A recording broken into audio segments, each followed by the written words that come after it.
So as soon as it turns red, you're live.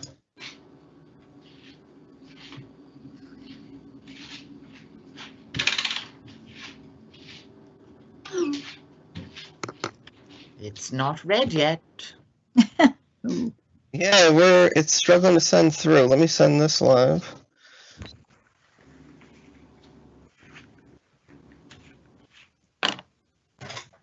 There we go.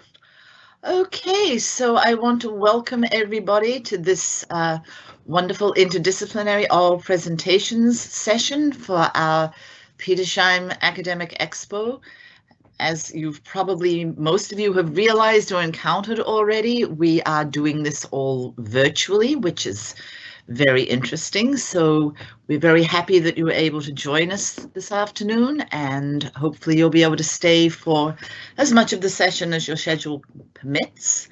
So I think without further ado, we will introduce our first speaker of the session, which I believe is Hind is going first. Yes, that's correct. Right? Yes. Okay, so welcome everybody, and we look forward to your presentations. Okay, so Hind, if you would please share your PowerPoint, introduce yourself and your topic of research. Thank you.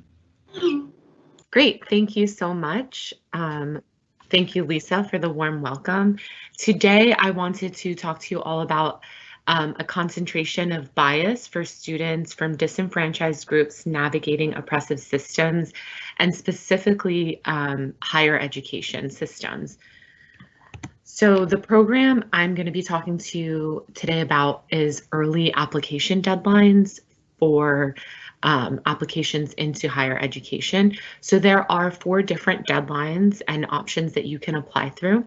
There's early action, early decision, single choice early action, and regular decision. So each one of these has different dates where you need to apply to a university by, and different dates that you hear back from. The one that I want to highlight is early decision, which is actually a binding contract. And when students apply to college via the early decision option, they're actually making a choice that they would withdraw every other application, and they're committing to that school. So there's a few reasons why a student and a university would select an early deadline option. So we can go through that. The school's advantage and what the school is gaining from allowing students to apply via these early deadlines are 5 specific incentives. And one of them is identifying enthusiasts, which basically means a university is able to know very quickly that a student wants to go to that college over any other college.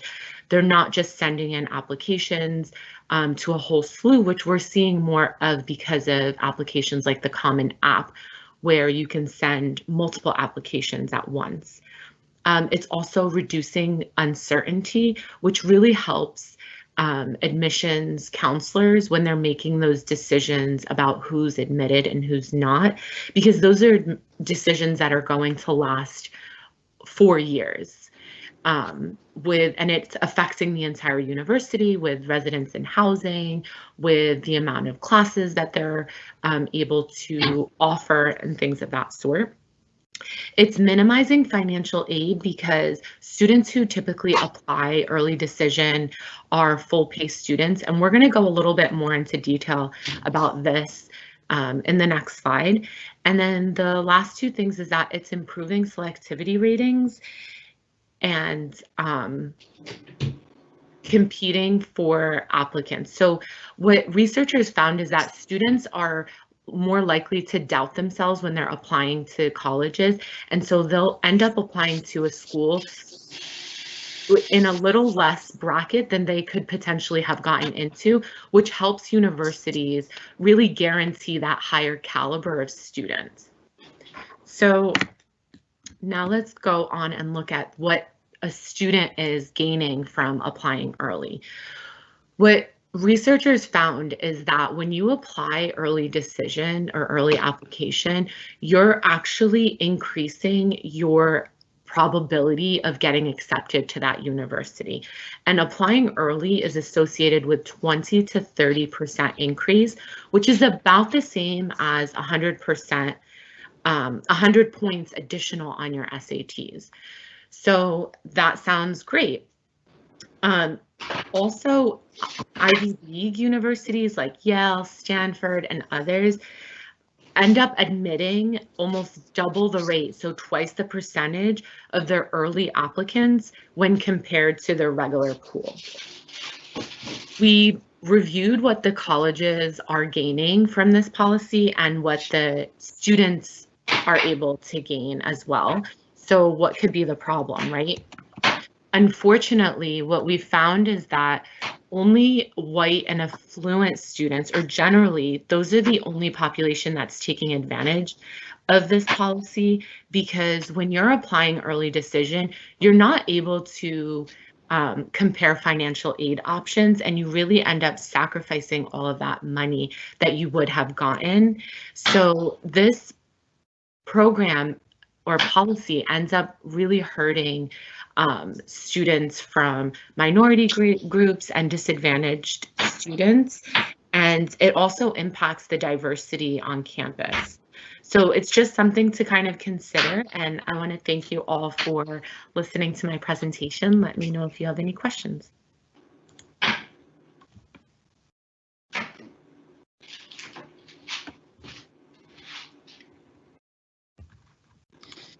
If anyone has questions, you can either just unmute yourself and ask a question, or you can type it into the Q&A and I will relay to our presenter. Okay, I have a question. Hind, if you are accepted in this early, is it early decision? Yeah. Then you are financially and contractually responsible for that first semester payment, aren't you? That's correct. You're actually, it's a binding contract. So the fact that we are expecting 17-year-olds to make a decision that could potentially impact the next 4 years of their life really just is something that we should consider, in addition to the implications of how it affects universities. So that is correct. Yeah, no, I know of a case in my daughter's school where someone was accepted to Brown, expecting then to get financial aid, did not get what they needed and couldn't go to college at all then. And it turned out quite badly for them. Now, there is do some universities, and I think this one son did this, have like early acceptance where they allow you not to make the decision until later, like April, but send an acceptance letter? Yes, that's correct. So there are several options, which was, I believe, in my second slide that broke down all of the different options and when you're expected to apply and when you're expected to respond. May 1st is generally the national response rate. And I've heard of several really devastating stories similar to the one that you just told, where students are expecting financial aid, but unfortunately the university knows that they've already committed, and so it kind of puts them in a situation where they don't have to make any financial aid commitment to that student. Yes, that is unfortunate, very. And the good news was my son, who took the early acceptance and ended up going there, they did offer him a good financial package. Well, I think this is very interesting, and I hope you do more research on this topic to help students. Does anyone else have a question? We have 1 minute left. Not a question, Martha, but Burke, would you please look at your messages? Oh, I'm sorry. I'm not doing everything at once here, evidently. Burke, for this one. Okay. I don't know how to get. Yeah. Okay. Martha, Burke's just telling you that you're fixed. You'll be able to switch. Then, and I have a suggestion. It's not a question, and we can do this not live later on. But we do have a diversity committee on campus. and I think they would be very interested in this information, especially if you're planning to do more research on. So I can send you a message or an email later on about that if you're interested. Thank you so much. I really appreciate it. And thank you all for listening to my presentation. Okay, thank you, Hind. Would you please unshare your PowerPoint? And once she's done that, John, would you please give us your presentation? Yep, I'm on it right now. I'm not seeing the PowerPoint. Yes, I do. Thank you, John. There's just a slight delay, probably. Can everyone see it? Yes? Yes, we're good. Yes, we're good. Okay, so to begin, I'll start with an introduction of myself. So I'm a junior here at Seton Hall University. I'm majoring in math and Catholic studies, so truly interdisciplinary in that sense. I was supposed to go on the Italy trip during spring break, but unfortunately, due to this whole virus situation, it didn't work out. Study abroad didn't work for spring. So one of the places that was on our trip itinerary, we were supposed to go to the city of Naples. And in the city of Naples inside the Cathedral of Naples is perhaps one of the most beautiful and detailed sculptures in the world. And this sculpture is called the Veiled Christ sculpture. So the thing with the sculpture is that it's so detailed, it's so beautiful, it's amazing, honestly, just looking at it. So a historical background of this sculpture. This sculpture was created in the year 1753, and it was created by a young Giuseppe San Martino. Giuseppe San Martino, he was an average person. He wasn't really known. People didn't really know much about him. He was just an artist. And he was also living during the Rococo period. So this sculpture, this was actually his first work. It was his first sculpture that he ever created, his first piece of art. And what really amazed people about this was because the sculpture was so beautiful, because there was so much detail present in the sculpture, a lot of the Italians at the time and the historical documents at the time, they say that this sculpture was created by alchemy. The rumor going around was that the sculpture was created by magic. He didn't do it himself. He used alchemy. And I mean, what this sculpture is, this sculpture is it depicts Jesus Christ after his death when he was in his tomb, and he's covered by a veil. He's on the two pillows, and near his feet is his crown of thorns and then a tool. So that's the historical background of this sculpture. Next, perhaps the most beautiful and unique part about this sculpture was the veil. The veil, I mean, the sculpture is made out of marble, first of all, and making something so detailed in like a veil out of marble is, I mean, you can tell most artists would be like, wow, that's impossible. That's so hard to do.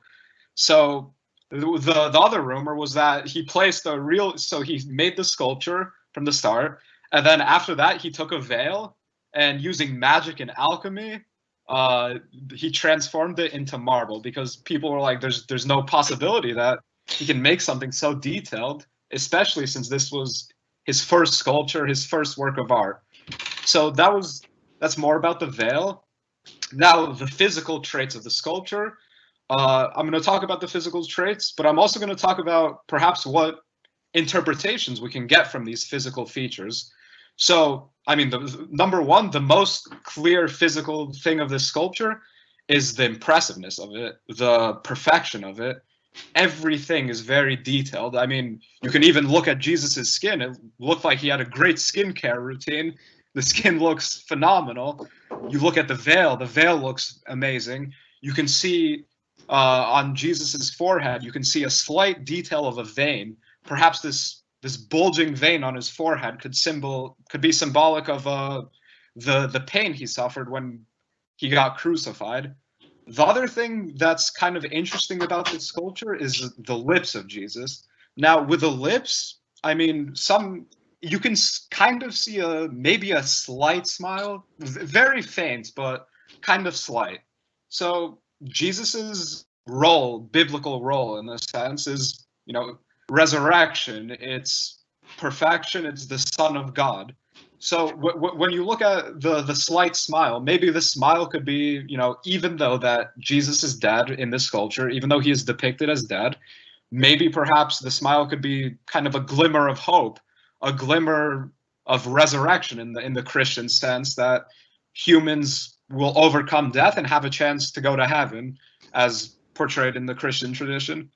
So these are the physical traits of the sculpture that are amazing. Now, if you look at the sculpture from a top perspective, the top perspective of the sculpture, you can see a bit more in detail. His you can see his smile slightly more, but you see other interesting features from this sculpture. You see that 3 fingers are being held up. Now, in the Christian tradition, the number 3 represents the Trinity, so the Father, the Son, the Holy Spirit. So it's kind of smart that the artist put the 3 fingers up. It's a representative of the Christian tradition. And then you can see that the crown of thorns is at the very bottom of Jesus's feet. So I think this, my opinion, is that this placement of this crown of thorns, I think the artist did it on purpose, that he put it close to Jesus's feet. I think that he did it, that it means that Jesus is kind of leaving his earthly presence. He's leaving all physical things on earth. And then after leaving these physical things on earth, he's ascending into a higher place like heaven. So after that, there's tools near Jesus's knee. And these tools, I mean, in my opinion, the tools kind of represented the tools for the start of Christianity, kind of, because after his resurrection, my camera, it kind of brought up the whole religion of Christianity in a way. So this was the sculpture, and if anyone has questions, let me know. Okay, we do have a few minutes here if someone has a question. Okay, John, did this artist do other works, or is this the only example of his, I don't know, beautiful artistic abilities?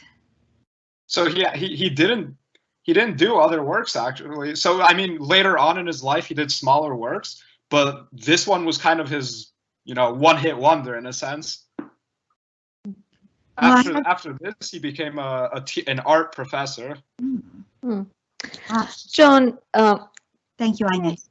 Yeah, it's just a question. This is a beautiful, beautiful, beautiful sculpture, actually, and I'm so sorry that, you know, my students did not get to Italy to look at the real thing. So we are making the best out of the situation. Just 2 questions, John.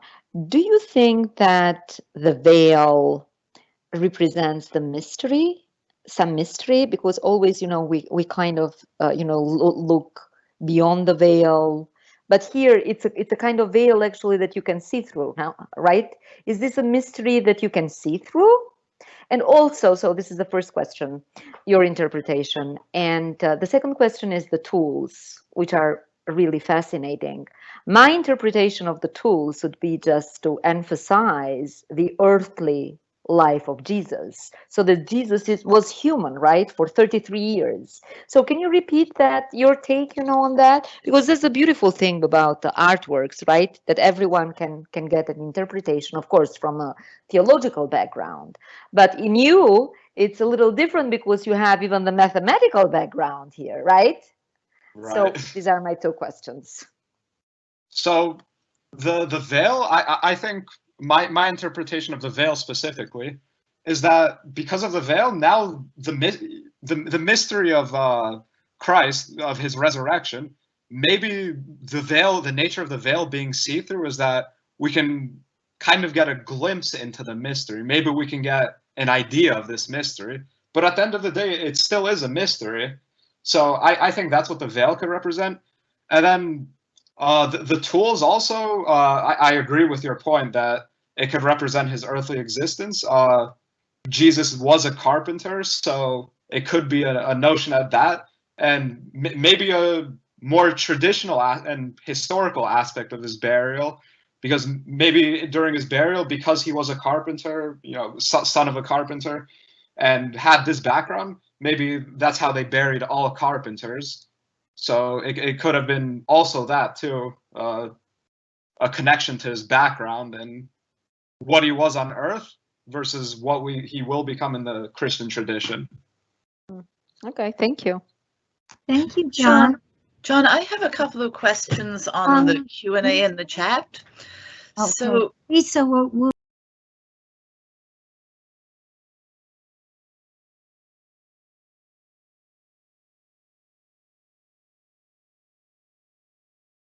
related. Oh, yes, John, you could probably answer these in the chat.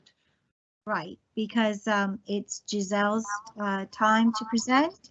I am so sorry. John, if you would take your unshare your PowerPoint. And I hope you do get to see this statue in the future because it is absolutely breathtaking. Inez is correct. Giselle, would you please share your presentation? It should be up now. Yes, I can see it. Okay. Good afternoon and welcome. My presentation is entitled A Ray of Hope in a Country Full of Sorrow, St. Oscar Romero. The option for the poor has been part of Christianity since the early church. However, most people don't necessarily know what the true meaning of option for the poor is. St. Romero provides an excellent example for someone who not only knew what it meant, but for someone who also advocated for it. My name is Giselle Pineda. I am a sophomore pursuing a biology and Catholic studies degree. Being a first-generation Salvadorian allowed me to connect to St. Romero through our native roots. However, most importantly, his life showed me how love and faith for God can change the world. When St. Romero died, El Salvador lost a great priest. However, the community of saints gained someone who will intercede for all. Today, I am here to inform you all on who St. Romero was and how he changed El Salvador.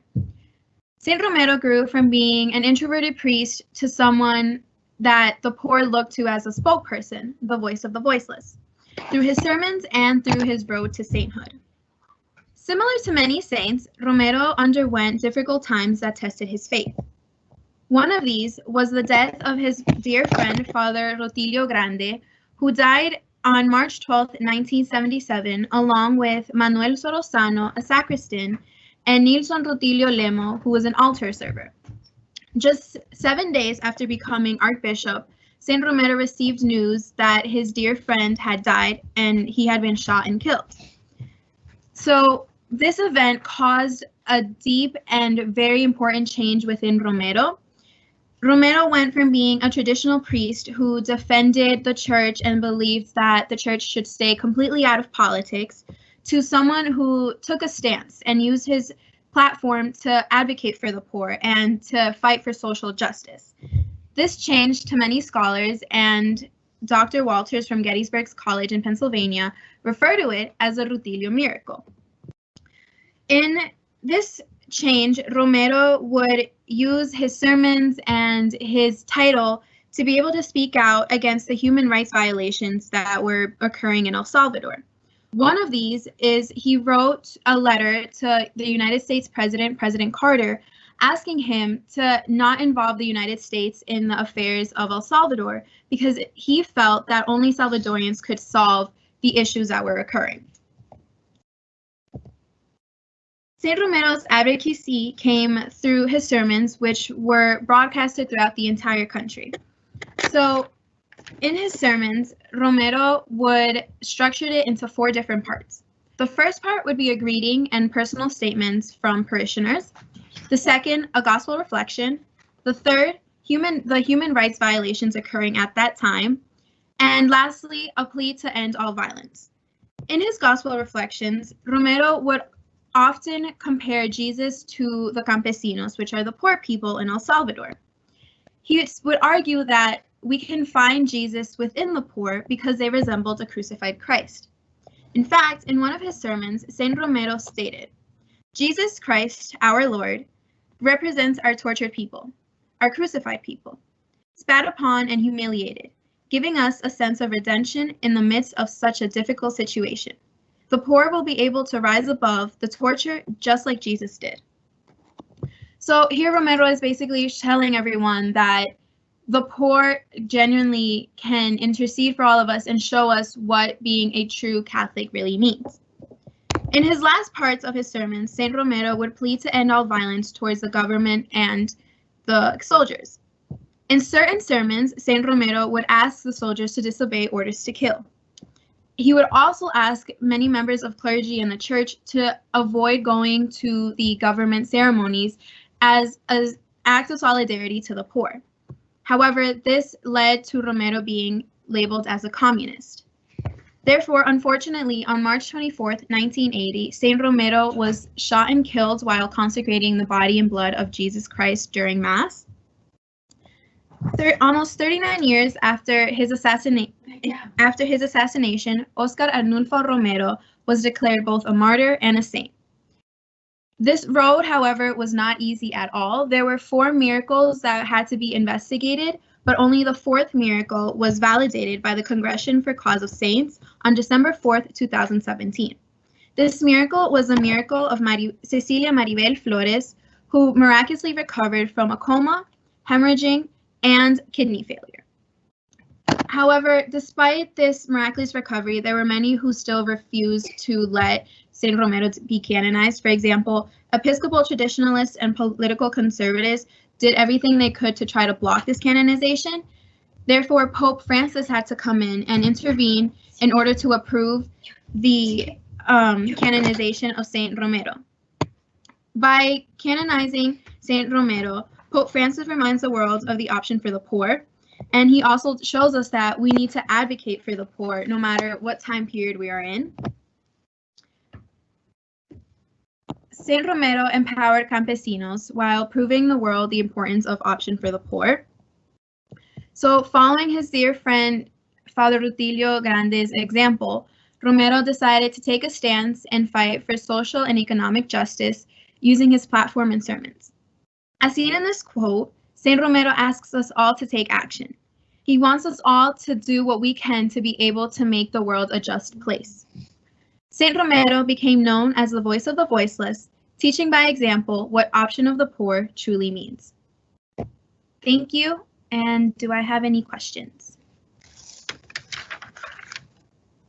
Okay, if you would like to ask a question of Giselle, please turn on your microphone.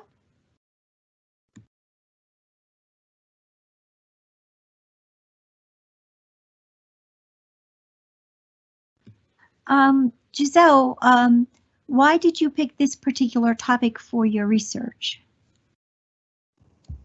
I'm sorry, you kind of got cut off. Could you repeat that? Oh, I'm sorry. What prompted you to pick this topic for your presentation or your research? So for my Core 3 class, Catholicism in Latin America, I was asked to research a saint from Latin America, and I chose Saint Romero simply because, 1, he advocated for the poor, and 2, he allowed me to connect back to my native roots and find out more about Catholicism in El Salvador, which is where my parents are from. Oh, very interesting. Thank you. Now, students may, or the audience may continue to type questions in for any of our presenters. And John, you do have a few. I see you've answered one, but there is quite a bit of interest here in the questions section. Okay. All right. Thank you, Giselle. Would you please unshare yours? And next we will be hearing from Megan. Yes, hi everyone. I'm going to share my screen now. Thank you. All right. Can everyone see my screen? Yes, we can. All right, awesome. Thank you. So hi everyone. Thank you so much for coming to my presentation. I hope everyone is doing well. My name is Megan Borwick and I just finished my master's in public administration in December 2019. And one of the projects I worked on during my time in the program was with the Attends Mass program through the Archdiocese of Newark. So I'm going to talk to you guys a little bit about that today.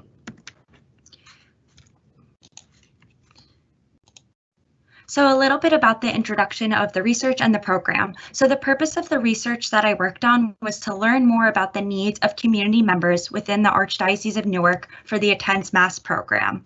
What is the Attends Mass program, you may ask? That's a great question. The Attends Mass program provides education and support to individuals with special needs and disabilities, which will enable them to attend Mass with their families and community members. So in order to best evaluate our community members and the needs of individuals, we conducted an Attends Mass survey just to learn a little bit more about what the needs of the community members were and how the Archdiocese of Newark could best support them. So the survey was open for a total of 18 weeks with 205 participants. So a little bit about the respondent demographics. So while the Archdiocese of Newark and the Attends Mass program focuses highly on those of a Roman Catholic faith, we also wanted to understand the other religious affiliations of our community partners who may be interested in the Attends Mass program or would like to learn more. So the data reflected that 79% of participants are Roman Catholic, which was exactly the direct affiliation we were looking for in regards to the Attends Mass program.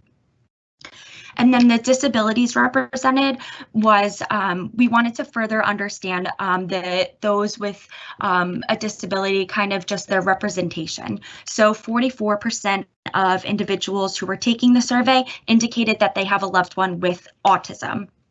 In the unknown part, we did receive a lot of unknown just because not all participants completed the survey. So that is the unknown portion, but we still did have a lot of feedback on both the respondent demographics. And a little bit more on the respondent demographics. So we wanted to understand regarding Mass attendance, if individuals were going to Mass with their loved one who had autism or another disability. So the data on that was kind of almost evenly split, which was really interesting to see, with 36% being yes, that they were bringing their loved one with autism or a disability to Mass with them, which was great for us to see. But then we wanted to understand for those individuals that answered no, why is their reason for not attending? We wanted, again, this survey was to understand the needs of the community members. So that was why we had asked their main reason for not attending. So we had listed a bunch of different possible reasons and then allowed for participants to also write in their additional reasons. And in regards to this question, the main reason that individuals did not attend was because they were uncertain with how their loved one would behave during Mass. So then a follow-up question regarding that was we then used the Likert scale to understand individuals' likelihood of enrolling in the Attends Mass program. So as you can see, there is 41% overall who participated in this question that answered in a positive manner. They responded that they would be very likely or maybe to enroll in the program. And that was great for us to see that there was such positive interaction regarding the program. And there was only 5% of individuals who participated in this question that said no, they would not at all be likely to enroll in the program. So again, that was really great data for us to have for community members, that this program is something that is of interest to individuals who are participating in the survey. Then a follow-up question as to why individuals would not be likely enrolling in the program was to understand the difficulties they feel they may endure while being in the Attends Mass program. And as you can see indicated was the answer with the highest response was staying still and focused through the duration of a program. So in conclusion, we used the data to review and learned that there were 37% of participants in the survey indicated that they are located within the Archdiocese of Newark, which includes Bergen, Essex, Hudson, and Union counties. And then 32% of respondents from those counties expressed positive interest in the Attends Mass program. So again, that was great for us to understand that, first of all, people within the Archdiocese of Newark are participating in this survey, and second of all, they're interested in the Attends Mass program. We actually got a lot of responses from people in state, out of state. There was a respondent from California, so it was nice for us to see that it got all the way across country. But with that data and all of the information we were able to capture from individuals was that there is an expressed interest and need in the Attends Mass program to expand within the Archdiocese of Newark. The data shows that starting with these members that expressed interest as a pilot, the program can be launched more extensively to support individuals in their decision to celebrate Mass with their family and community members. Thank you all so much for being a part of my presentation. It was great to be part of the Petersheim exposition, and I hope you guys enjoy the rest of your day. Thank you, Megan. Does anyone have a question for Megan? Please turn on your mic.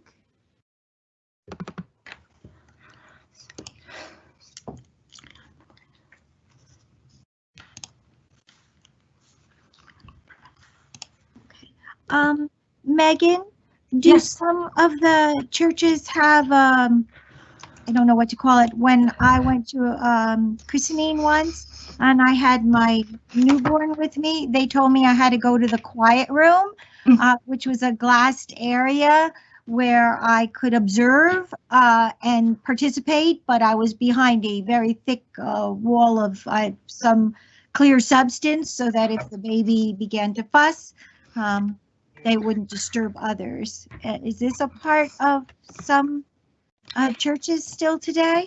Yeah, I know that is still a part of some churches today. The Attends Mass program is actually separate from regular congregation, and it's a way for individuals and families who have a loved one with autism or another disability to come together and celebrate Mass as one.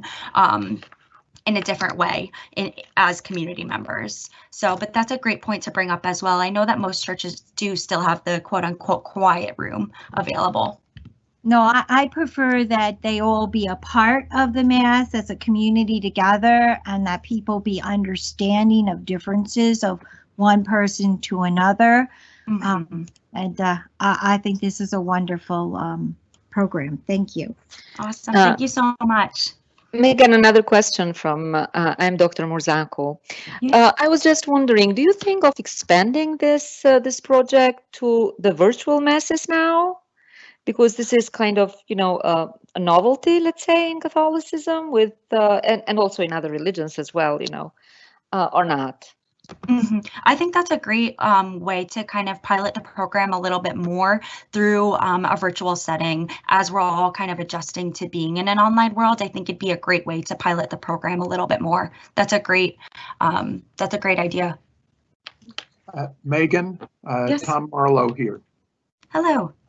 Do you think that this program primarily aim at children with disabilities? If not, did you get any adult responses?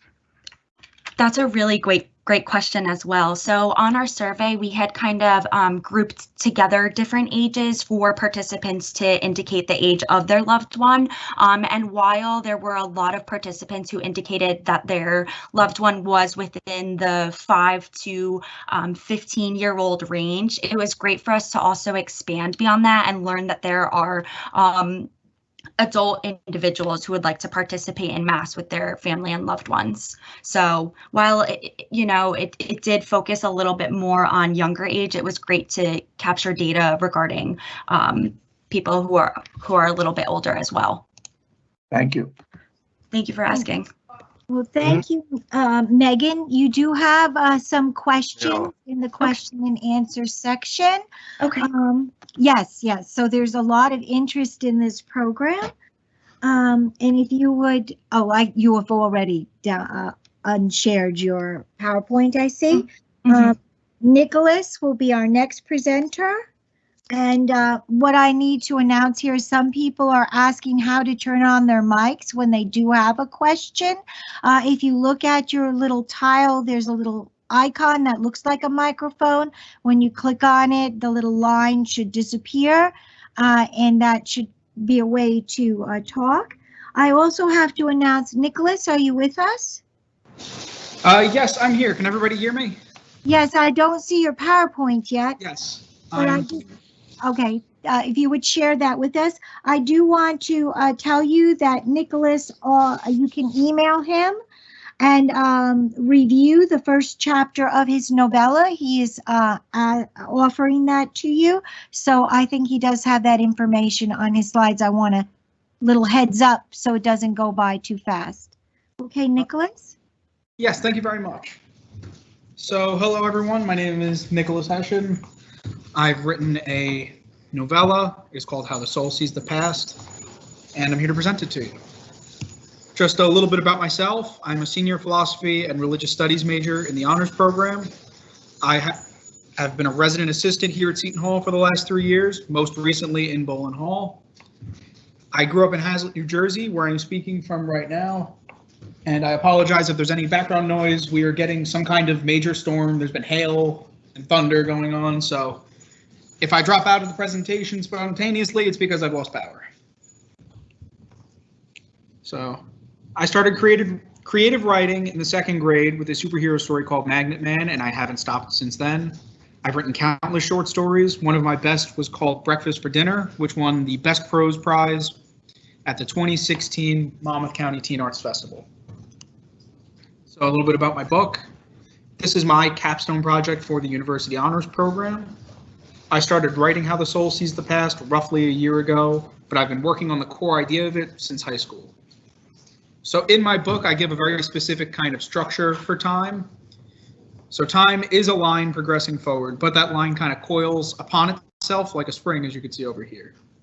Each person has their own spring-shaped timeline, and they share this timeline with their past lives, kind of a reincarnation type thing. So time travel in my book involves jumping down from your coil on the spring to the coil of someone from your past life, as you can see in this little diagram here. You have Michael, and when he time travels to his grandfather's timeline, it's as if he's jumping from his coil on the spring to his grandfather's coil on the spring. And my idea for this type of timeline came from the principle of deja vu, in which a person seems to remember something that they've never experienced. Every instance of deja vu in my book is a small example of time travel. So I'm going to go through my characters. My main character is named Michael, and the book opens with Michael's first vision at the age of 8. He wanders into his grandfather's old office and has a vision of himself knocking over a wine glass. This vision is a small instance of time travel back to the moment when his grandfather actually knocked the glass over. He has other visions throughout his childhood, such as a vivid dream about his grandparents from several decades prior, and Michael comes to realize that he and his grandfather are connected in some way. As he gets older, his ability to see into his grandfather's life becomes more powerful. Certain things or people from his grandfather's life trigger visions into the past, such as his grandfather's notebook, one of his grandfather's friends, etc. And in order to complete the work his grandfather did on time travel, Michael pursues a PhD in theoretical physics in order to finish what his grandfather started. Michael is not the only character in this book. Michael's grandfather, also named Michael, comes up quite a bit. He was a theoretical physicist who worked to prove that time travel is possible, but died before completing his work. Michael's grandmother, Cecilia, was married to Michael's grandfather until his death, and most of the visions in the story take place in her home. She also kind of provides context to Michael when he comes to her with the stories about these visions. Michael's mother, Christina, his father, John, and his sister, Erica, act as his support system through the whole ordeal. They're kind of always there for him, helping him to pursue time travel. Michael's girlfriend, Margaret, helps him understand some of the philosophical dimensions of time travel. She's a philosophy major at his school, and they grow very close. There's also Dr. Session, one of his grandfather's co-workers. He was Michael's philosophical outlet through the whole time travel ordeal. And there's also Dr. Nelson, another physics professor at the university. He still works there at the time Michael goes there, and he grows to be Michael's favorite professor at the university. where I'm taking my novel from here. This book was submitted for a grade on my honors capstone project, but the submission is not the end of my process. I'm going to continue writing, rewriting, and editing the book for eventual publication, I would hope. And while I am attending Seton Hall Law School this fall, I do not plan to stop writing in the free time that I have. Thank you all for listening, and I'm here to take any questions about the book. I tried not to give away too much of the plot, just in case anyone ever comes to read it, but if anyone has any specific questions, I'd be happy to answer. Okay. If you do have a question, please turn on your mic. I see Lisa, you have your mic on. Do you have a question? Well, it was a question. I mean, this whole idea of time travel is so fascinating. If such a thing were possible, Nicholas, where would you go? What time do you think you would go to? Well, the way I have time travel set up in my book, it's all based on who your past lives were, per se. So I would go back as far into the past as I could, just to see what things were like back then.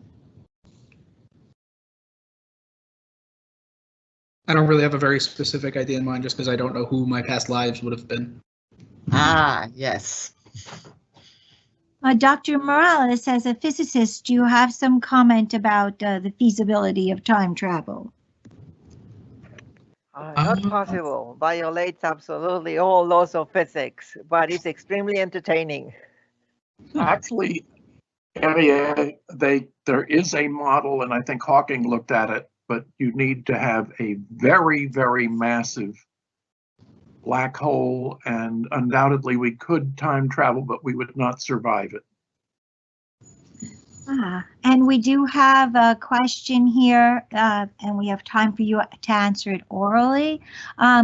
Did you have any specific challenges when creating the plot with the work in general? There were a few challenges, a few minor instances of writer's block where I would try to move things forward, I had to figure out how to incorporate philosophy into it, just because this is my honors thesis as a philosophy major. So I was able to do that through a class I took with Dr. Timmerman called The Philosophy of Time. I was able to incorporate a lot of what I learned in that class into the book.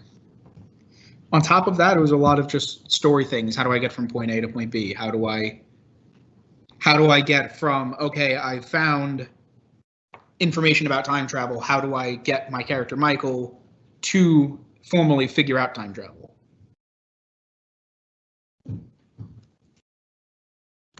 So it was a lot of just filling in blanks.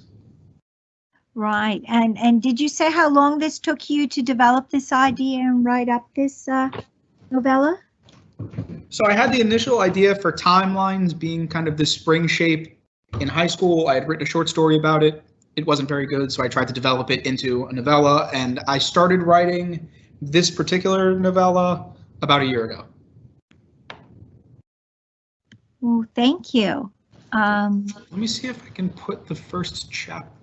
There is a way to attach files in the chat. I wonder if I could throw the first chapter in there. I would give it a try unless Brooke tells you absolutely not to. Nah, have fun. Go ahead. Okay, thank you. Well, thank you, Nicholas. Thank you. Our next presenter is Sarah, and this is, we have a few co-presenters. Sarah, are you there? Yes, hello. Would you please share your PowerPoint with us and your presenters? Are you the primary presenter, the first one? I am the first one, yes, although I think Sharon is here, and I'm not sure. Angela had a class right before this, so she might be a few minutes late, but she'll be joining us in a couple minutes, certainly. Well, that will be fine. You're going to be the moderator of it, so you take control. All right, I will. When she gets on, I think she wanted to just speak instead of using slides, so I'll unshare and switch it over to her, but I'll start with the beginning part of this. So thank you for coming to the presentation today. Today we're going to present a little bit about the project that we put together to start gathering the stories of our community that document this incredibly strange and difficult historical moment. So, sorry, you probably see this little message here that I'm getting bad network quality. So I just wanted to explain a little bit about the project, explain a little bit about the context, what's going on with similar projects around the United States right now.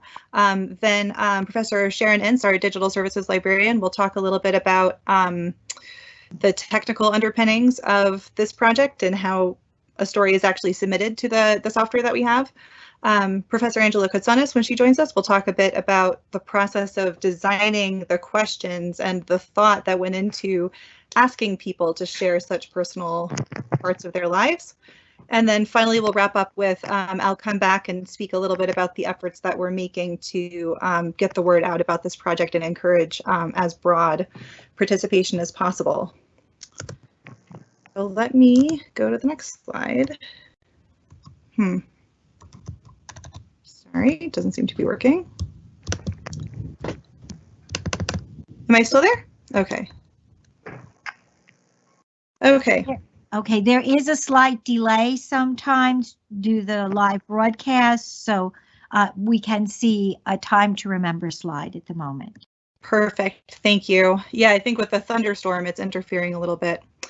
Anyway, so I think we all sense that this moment when our lives as we knew them just about a month ago suddenly changed so suddenly that this will be probably a defining moment for our generation and will certainly be one that people in the future will want to know more about.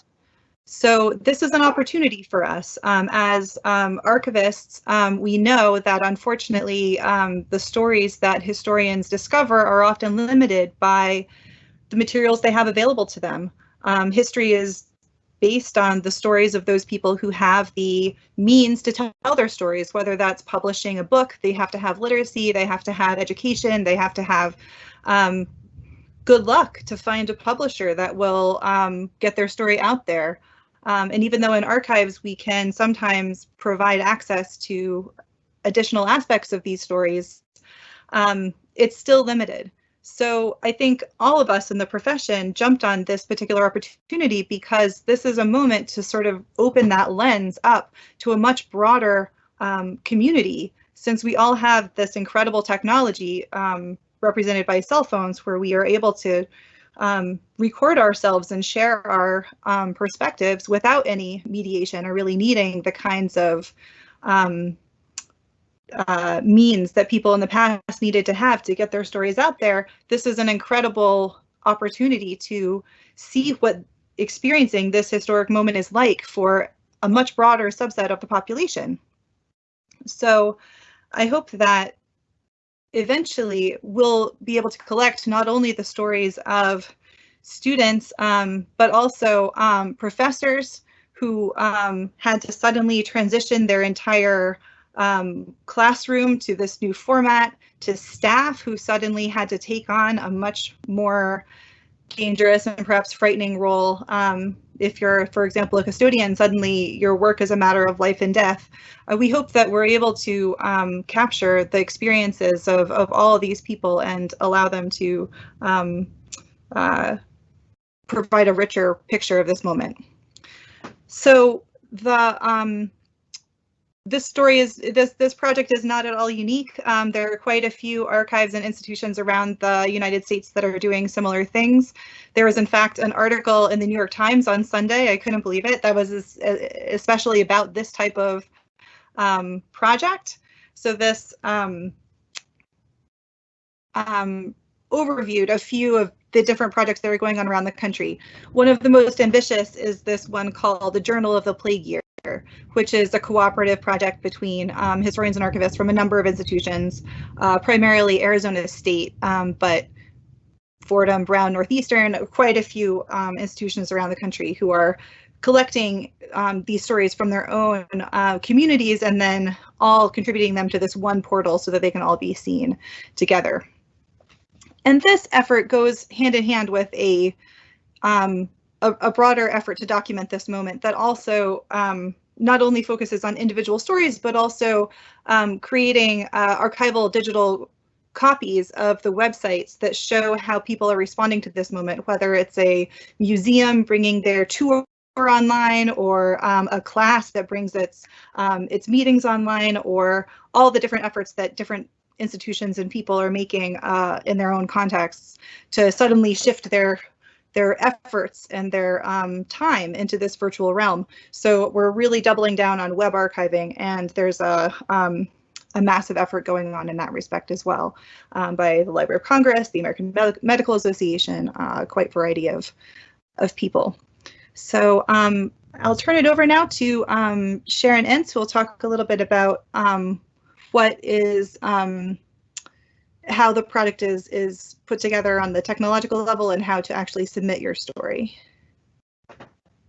Hello, everyone. I'm Sharon Entz, Digital Services Librarian. So in order to participate in this project, we have it listed on our library homepage, which we'll show you in a moment, so you can get to it from there. Our institutional repository is housing the project. So on the home screen, which you can see the URL up here, it's scholarship.shu.edu/COVID-19. It gives the description of the project and some prompts for you to think about to answer. So we're requesting that if you want to participate in the project, that you give us an audio file or a video file of 1 to 3 minutes, and an image to go along with that. And with the image, if you can just check it to make sure that it's not in a copyright violation. So an image that's produced by yourself would be ideal. So once you have your recording, you'll go and log in and create an account. So for many of you, you may have log in for the first time, so you'll just have to, you'll be prompted to create an account. And from there, you'll see the submission agreement, and then up here, just the title. You'll submit your title, your name, some keywords about your audio recording or video, the location, and the date. So we're asking the date you recorded it, and then the date you submit it. From there, it'll go into a queue, and we'll review it just to make sure that there are no technical errors, and then we'll post it.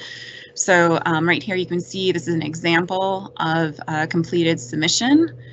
So you can see there's an image, and then there's also video to go with it. Alex talks about her work as an essential worker in a grocery store right now, and some of the things that she's missing from Seton Hall. So we have close to 60 submissions right now. So I'd encourage you to go ahead and take a look at our page and look at the videos and see what we have so far. And then if you'd like to participate, you can just go right to this page and click on portal, and you can upload your submission. If at any time you have any questions, on the top of the eRepository page, there's a contact us. There's an email to eRepository@shu.edu, and we're happy to answer any questions or help you. Just feel free to reach out to us. Okay, Sarah, I'm going to turn it back to you. Thank you. All right, thanks very much. So, Angela, are you here? Yes, I am here. Can you hear me? Yes. All right. So I'm going to stop sharing, and you can go ahead and share your screen. Okay. Can you see me? Yes. All right. Hello, everyone. This is an honor and an honor to be here with all of you. I'll be brief. In my oral communication class, we center personal narrative, decentering Western notions of learning. Learning and knowledge is not just that which is published or bound. Our storytelling is knowledge too. I started doing video essays. We've always shared personal narrative in our class. We do an oral history unit to learn and practice listening. When we shifted to online learning, we started doing these 1 to 3 minute video essays as a way to take inventory of where we are and how we are and what we need. And the prompts would really center different aspects about the experience that we are all going through. And I just want to say about story and storytelling, the stories we tell informs the action that we will take. So listening to student stories based on the prompts helped inform me as an instructor of how I need to adjust and what we need to do to help each other move through this moment. Also, too, it's a way to be accountable. Storytelling, listening to each other's stories, accountability through joy. And also sharing your story is a way to be seen. People need to talk. People need to matter. People need to be heard in this moment and to give of each other in that way. It's also important what the stories will do. They will provide a map of where we are, where we need to go, all the ways that we succeeded and all the ways that we have failed, what we need to deploy. We are all in the same storm, but we are not in the same boat. And sharing stories and listening to these stories will help provide us with a map to help show up and to be of service all the different ways. Because students, faculty, staff, everyone in this community, we need different things. And how do we take inventory of what it is that we need so we could be of service in that best way? Is Ashwarya here? One of my students. Hi, Professor, I'm here. Absolutely. So Ashwarya, I'm going to ask you in one moment to share your experience of just the 1-minute combustibles that we do in class. The form of the project came out of what we're doing, what it's like listening to other people's stories, and what it's like telling your own story, and also just a line about the meaning that it has for you as a student about participating in this project. But the last thing before I ask Ashwarya to give her account, the stories for what they do in class and what this project might do too is a way of collective mourning and the grief and the different story that you tell at any different, the stories might change as time moves on. It'll help mark where we are at any given moment. And what you give and what you take will shift. Ashwarya, can you tell us a little bit, just a line or two? Sure. Hello, everyone. My name is Ashwarya. I'm a senior. I'm also part of Professor K's oral communications class. And doing these 1-minute combustibles has been nerve-wracking in many ways, but it's been joyous and plenty more. It's worked on the axioms of speaking, first of all, as all oral communication classes should, but it's also enabled a level of trust with my fellow classmates. Hearing about their stories, because these are random questions that you're given, and you're given a few, take as long as you want to think about it to give your answer. But hearing about, my fellow classmates' thoughts about their experiences, how they want to reflect inwardly and outward as well is crucial. And, I'm at the end of my college career, and I can easily say this class has been one of the most memorable and trust enabling, just by sharing our stories for 1 minute at a time. As far as these personal narratives go, I did contribute to this as well, and I found it to be really nice to talk about how I'm going through the COVID nightmare.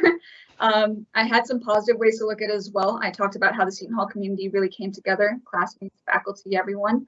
And I was able to talk about the big picture of it all as well, thinking about what is life after COVID. So I highly implore each and every one of you, if you haven't already, to go and contribute to it, because I think it's going to be very memorable and important to look back on.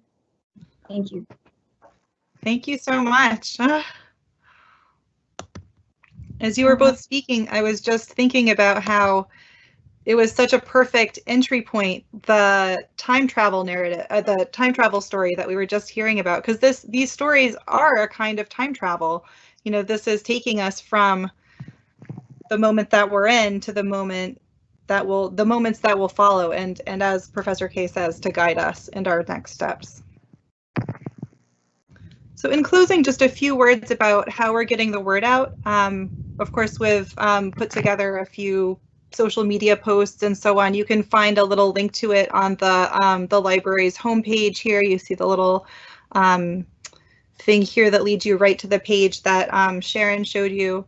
And then a few ideas that we're putting together now as the technical sides of it have been figured out. Now we're turning our attention to how to get the word out. And, you know, I think it makes sense that for a project like this that aims to be somewhat personal, it's better to go about this in communities rather than sort of a big, massive blast, you know, these emails that sort of go out that you sort of look at and then click past, but like a real working with the communities that we already have.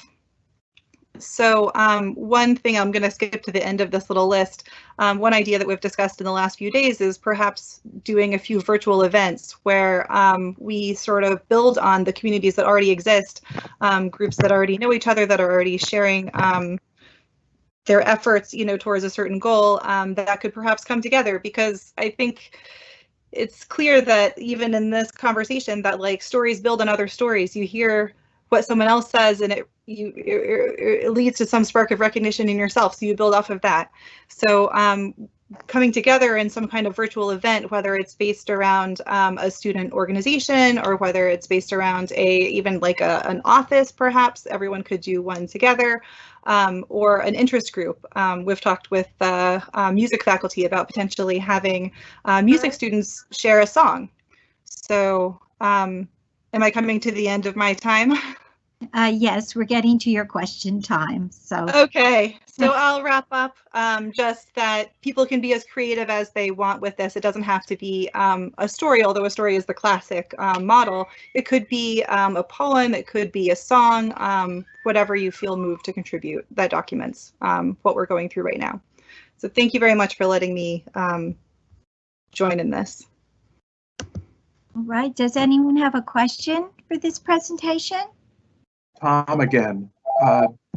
While this is wonderful, we know that some people have different abilities, different preferences for communication. Are you totally precluding written contributions? End of question. You know, in the last few days, we were actually just discussing with the gallery director, Jean Brasile, about a potential partner project to this. Not exactly the same, but it would be a postcard project, which again has been done by other institutions, galleries, and so on, that they'll send out blank postcards or give them out at a central location and allow people to write or draw to allow for these different forms of communication. Thank you. Okay, anyone else? We have another minute.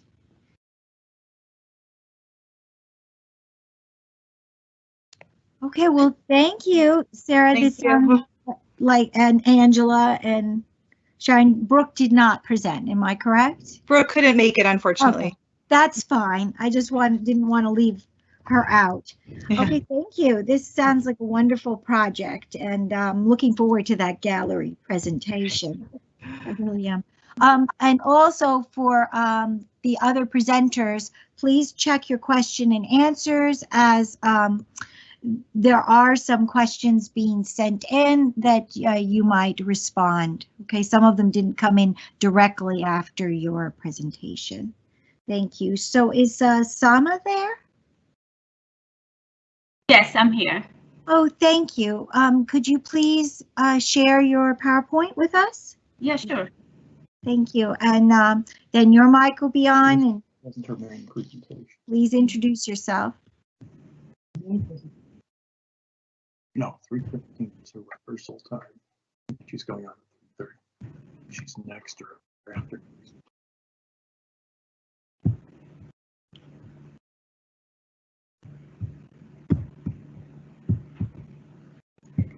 Hi, everyone. Are you able to see my presentation? Could you put it in slideshow for us, please, to make a larger image?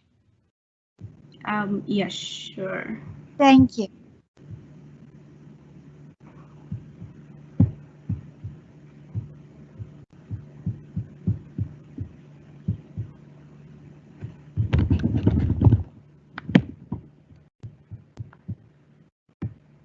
Could you try resharing that? I think we had a little lapse here. I know a storm is certainly going over my house at the moment.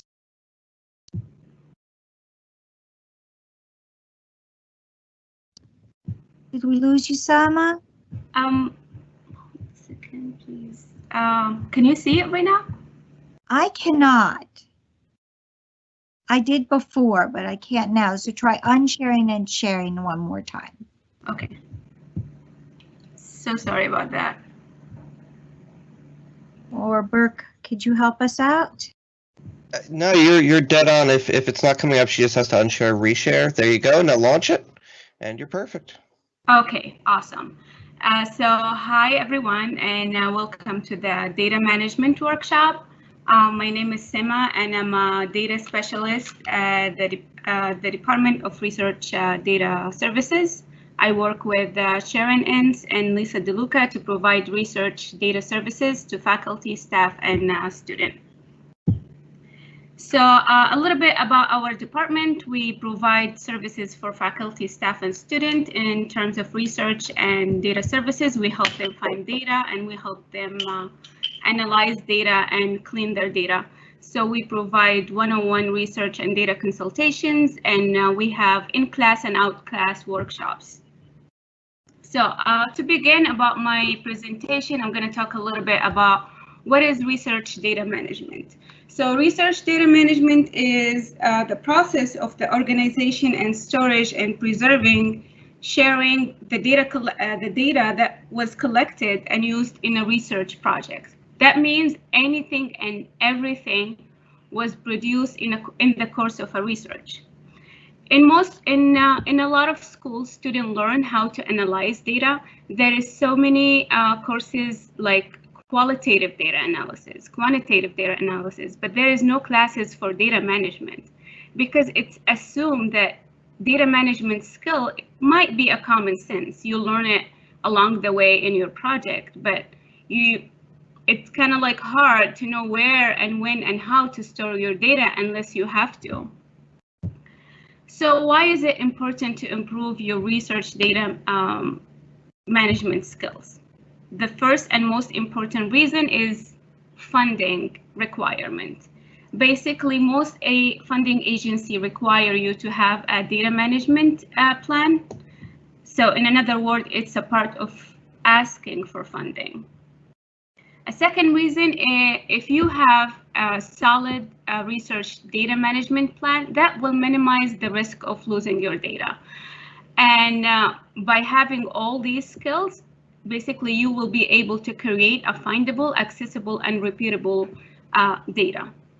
And that will have an effect on you as a researcher if you decided to share or publish your data.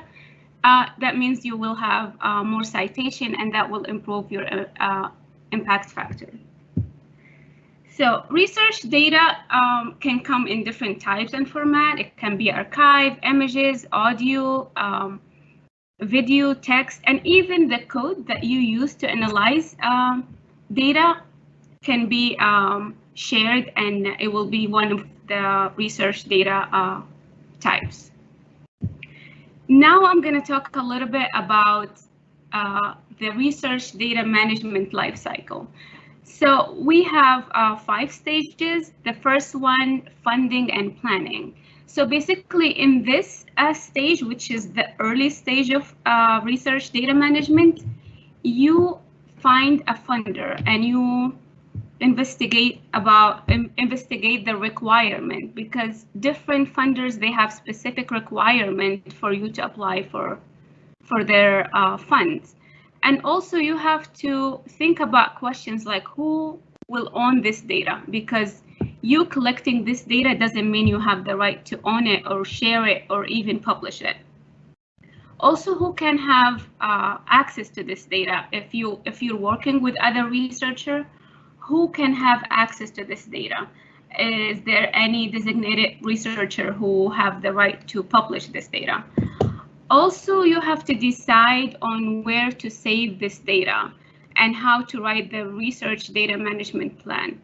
Some agency, they have a template and they want you to use their template, and most of them, they don't have a template. You have to come up with your own research data management plan. And also you will have to provide and think about your metadata, which is a description of your data. Now we're going to move to the second stage of the life cycle, which is the data collection. In this stage, you will write the consent to collect data if you're using human subject. And in that, there is a lot of issues going on in this stage because sometimes people fail to present information to participants, assuming that they might know. Information like the differentiation between anonymous, de-identify, and confidential data. As a researcher, we might think that everyone knows the difference, but some participants, they don't know what is the difference between de-identified data or confidential data. So it's important in this stage to make it clear for your participant that this is the type of data that we're going to collect from you. And in this stage, you will think about cleaning your data by getting rid of inconsistent language. For example, if you're collecting data that involve name of states, your colleague might use to name state by the abbreviation like NJ, and you might choose New Jersey like the full name. We know that both means the same thing, but it's inconsistent language, and this is a big issue in data analysis. So make sure to get rid of all inconsistent language in terms of state names and even gender. Some people prefer to use the letter F for female, some people just write female. And this inconsistent language can be an issue. Also, make sure to describe your data and what type of data that you're collecting in terms of collecting and producing. If you're collecting an audio, but you are trying to transcribe that audio into a text, make sure to mention that I'm collecting an audio files, but I'm producing a text files. Also, whatever changes that you make sure you have a versioning system. What is a versioning system? A versioning system is a system that manages all the changes that you make in your data. If you decided to recode some of the element in your data, make sure you track those changes. Then we move now to the third stage, which is storing the data. Investigate and ask about the storage options. We know that there is a lot of options for us, but your institution might have a different opinion about certain options. If you are using the cloud, make sure that the companies that you're using are certified under the law of the US. And make sure your institutions are okay with those companies.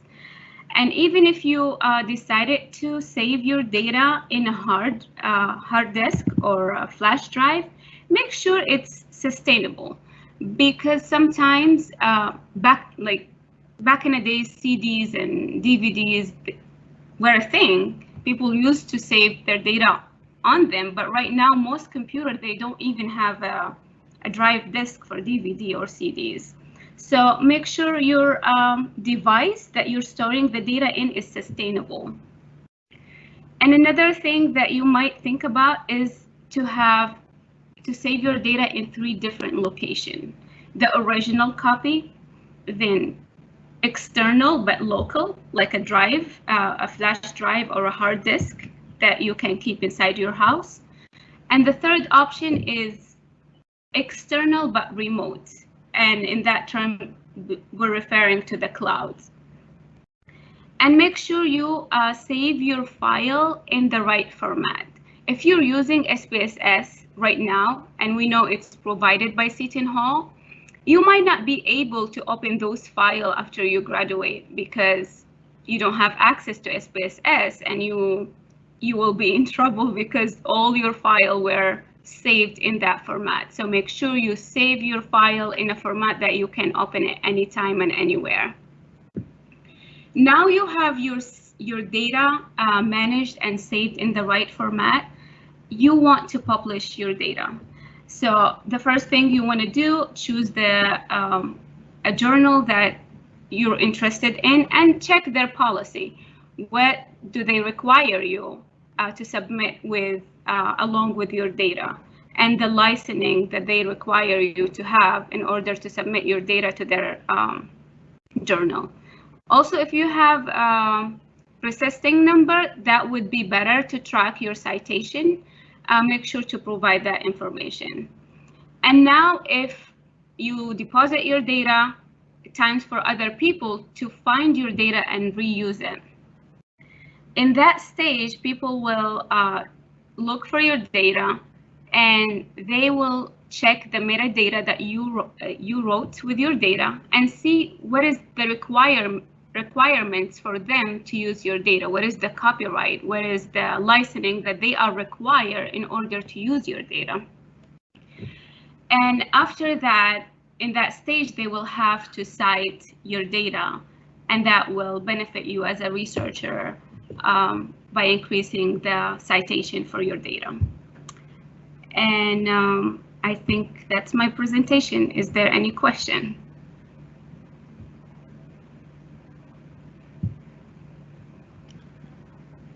Tom again, one more time.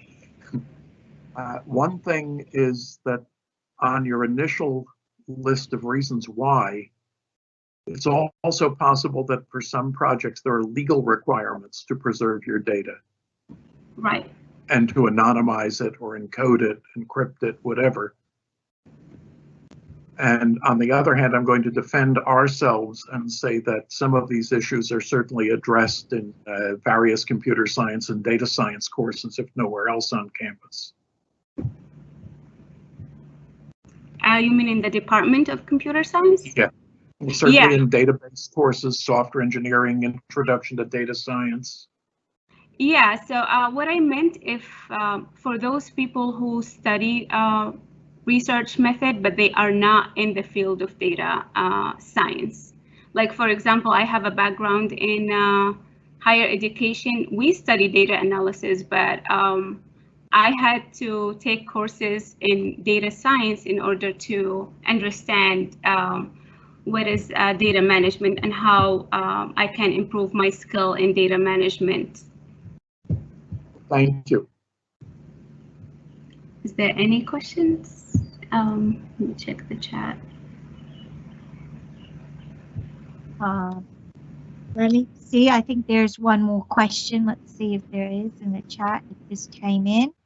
Can you please describe how you are helping students in diplomacy with SPSS? Yes, so we provide part of our services that we provide in our department is helping a student with the research project. And right now we are helping the diplomacy student using the software SPSS. And also we provide not only SPSS, we also provide services using Stata or R and Tableau for other students if they are interested. But right now we are helping diplomacy students with SPSS. They come to us with their assignments and we run review sessions that help them use the software, help them answer the research questions that is part of their coursework. And right now we are conducting 2 review sessions for the diplomacy student to help them with their research projects. Okay, did that answer the question from the student? Okay, well, thank you. Thank you. Yeah, this is all information we can definitely use. If there are, check the questions because sometimes they're coming in a little after the presentation in case someone asks. And our next presenter is Ishwara. I may be mispronouncing your name. Hi, this is Aishwarya. Yes, thank you. I'm sorry, that was very mispronounced. No, you're fine. Would you please upload your presentation? And thank you. All right. Okay, can everyone see my screen? It needs to be put in slideshow to get that large image if possible. Right. Mm-hmm. Yeah. All right, we good? All right. Hello, everyone. My name is Aishwarya Rai. I'm a senior studying economics and minoring in mathematics. My presentation is titled Eyes, Minds, and Ears to the West, the Dismissal of Arab Scholars in the Discourse of Mathematics, Economics, and Ethics. So Joseph Schumpeter is well known as an Austrian school economist. He coined the term creative destruction, a renowned concept that has been beneficial to many institutions. He also coined another term, the Great Gap, a period spanning from 750 AD to 1350. This period, to Schumpeter, was a blank in economic theory. This period actually coincides with the Islamic Golden Age, which I will refer to as the IGA. Intellectual productivity during this time was at an all-time high in the Middle East, Central Asia, and Andalusia. This is a time during which the House of Wisdom was bringing together academics of all faiths to study texts from all over the world together. There were many subjects that benefited during this time period. Economics, mathematics, and ethics were a few of them. I'll be focusing on economics and how the history of economic thought includes work from Arab scholars, which largely goes unseen, and I'll mainly discuss why is this an issue.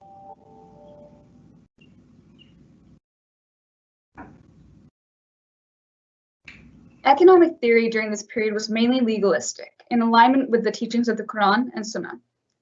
Terminology typically utilized deontic and deontic binary modal logic, those of you who are familiar with logic terms, such as requirement, prohibition, encouragement, discouragement, and permissibility. One might see this in the collection of zakat or a religiously obligated tax.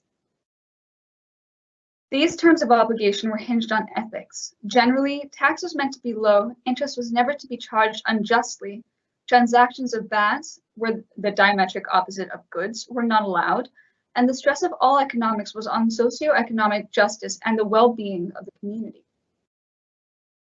Ibn Khaldun is one of the main contributors to economics during the IGA.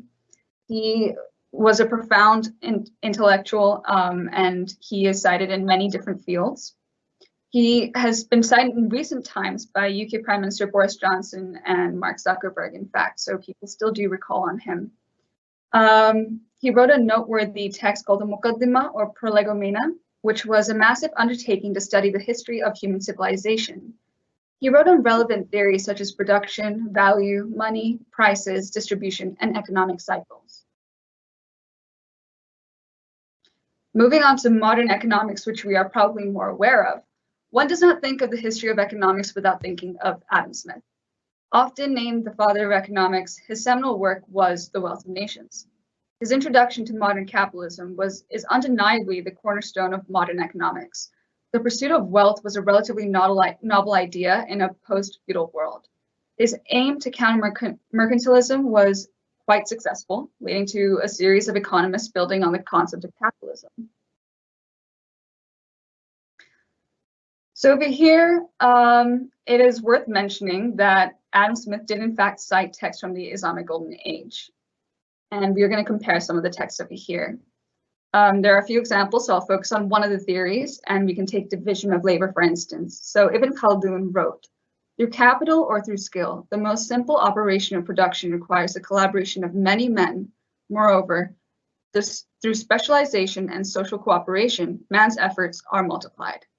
Adam Smith wrote in The Wealth of Nations, "The division of labor, however, so far as it can be introduced, occasions a proportional increase of the productive powers of labor." Similar concepts, only Adam Smith was many centuries later. So why is there a gap at all? In fact, we can see that Christian scholastics were generally very open to the intellectual heritage of Arab Muslim culture. And this is something that you could see in Thomas Aquinas' work, as well as Pope Sylvester II's endorsement of promoting the study of Arab mathematics and astronomy. But the division that we see today in giving acknowledgement to these scholars is more of a modern issue. So one might look to Arab scholasticism not being spread due to a language barrier. There was an endemic issue. Al-Ghazali started to attack the creative, reason-driven Islamic Golden Age with a more anti-rationalist theology. The Arab contributions to scholasticism deprecated during the Renaissance, Enlightenment, and Industrial Age in favor of classical and modern works. And also, it's unfortunate, but one might think that today's association with radicalism or terrorism has largely made it unlikely to be looked towards. So it's important to see how can we bridge this academic and scholarly gap. And it's important to also ask, why even bridge the gap? Well, even Schumpeter said that there was a lack of religiosity in economics. There are ethical considerations being made throughout economic actions and policy. And religion, at one of its axioms, is genuinely ethics. And this can help guide our actions further in economics. Gaudium et Spes from the Second Vatican Council calls for similar actions too. So I decided to compare some of Islamic social teachings to Catholic social teachings to perhaps bridge the perception gap individuals might carry. So for instance, we might take human dignity, which is one of the cornerstones of Catholic social teaching. And you can see in the Quran, it was written, "We have bestowed dignity on the children of Adam," which is all humans for that matter, "and conferred upon them special favors above the greater part of our creation." This is one of the examples out of many where you can see similarities in the two Abrahamic traditions. I have to mention over here, I'm in no way implying that we are required to justify Islamic social teaching's importance by comparing it to Catholic social teaching. This information is only to show that the differences that some of us may perceive might not actually exist. And I'd also like to mention over here that it was through the help of Seton Hall professors and their incredibly focused courses that I could even think of utilizing Catholic social teachings, the crossovers between religion, ethics, and logic, as well as the social sciences. So in conclusion, it is clear that the Islamic Golden Age was abundant with relevant academic endeavors. They have largely gone uncited and ignored in the history of economic thought. The reason for this is partially endemic and partially the fault of deprecation over time. There are clearly a few principles that ethically bind more Western-based religions like Catholicism with Islam. Realizing this can help increase the absorption of Islamic work. And I want to leave us with a question. What would today's world and its geopolitics look like if we still regarded the scholars of the IGA the way Western medieval scholars did? It did not take a lot to see that the focus today is largely on Western scholars.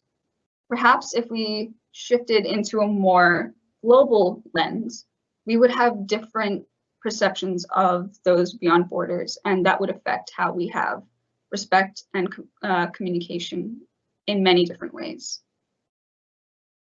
And I would like to acknowledge my thesis advisors, Dr. Marlowe, who's on this chat right now, and Father Joseph Laracy, who were also my professors for logic and the limits to knowledge.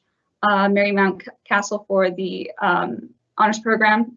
This is my thesis for that program, and she has been incredibly helpful. And Dr. Kurt Rodhoff, who has helped me with understanding a lot more about economics and ethics than I ever knew before.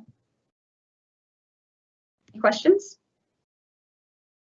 Okay, if you would like to ask a question, please turn on your mic.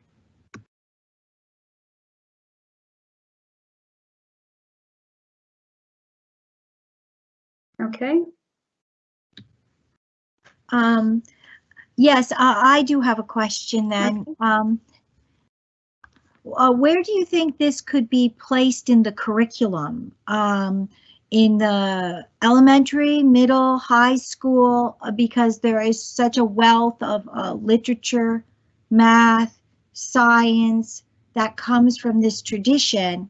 Right. Where would you want to introduce it? Well, I suppose it's, where it belongs. So when we're discussing, for instance, the history of mathematics, for instance, I'm currently learning about linear algebra or graph theory. We frequently go over the mathematicians and what theories they contributed to. So if we were talking about mathematics, we might bring up Ibn Khaldun himself, or there were a few others who, for instance, algebra is in fact an Islamic concept. Alchemy is that too. So when we're talking about chemistry. So I suppose when we talk about history in any subject area, it's worthwhile bringing up some of the origins, and that just means in any subject area whenever history is mentioned. I agree. I think by bringing in history and making it more personal, having actual people identified with the theories and the concepts, often makes it more memorable and more understandable. So now where are you going to go with your project from here? So I'm currently working on a thesis paper, and it's going to be looking more in depth for the reasons for the fall of the Islamic Golden Age, and why don't we talk about these scholars as much as, let's say, the medieval scholars did. There was a fall over time.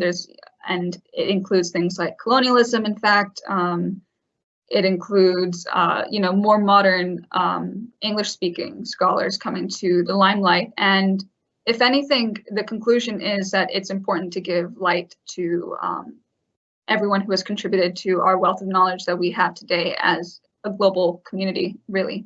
So that's where I'm going to be going with that, and let's see what happens after.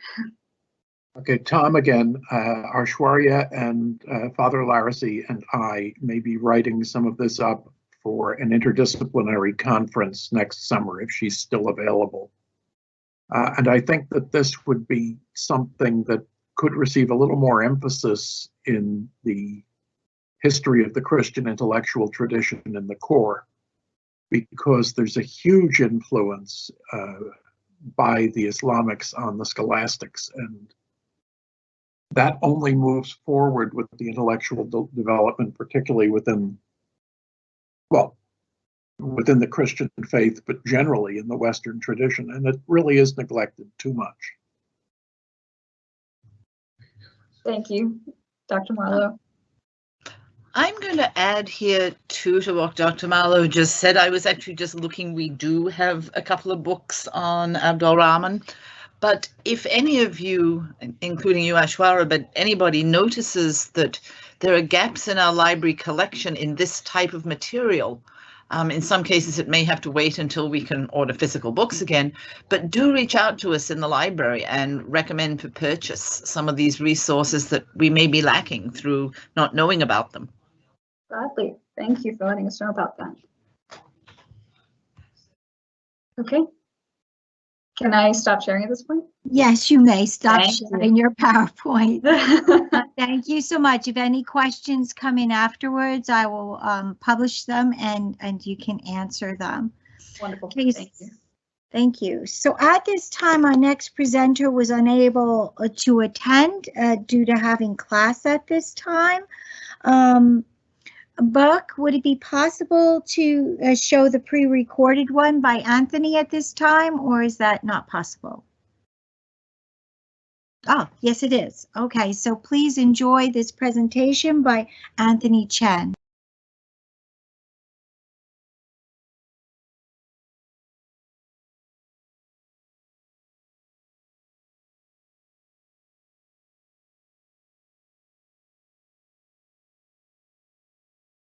To a conflicting schedule, I cannot be with you today. However,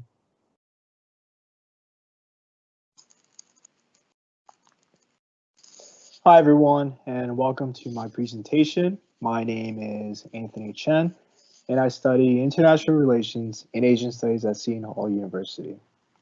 Due to a conflicting schedule, I cannot be with you today.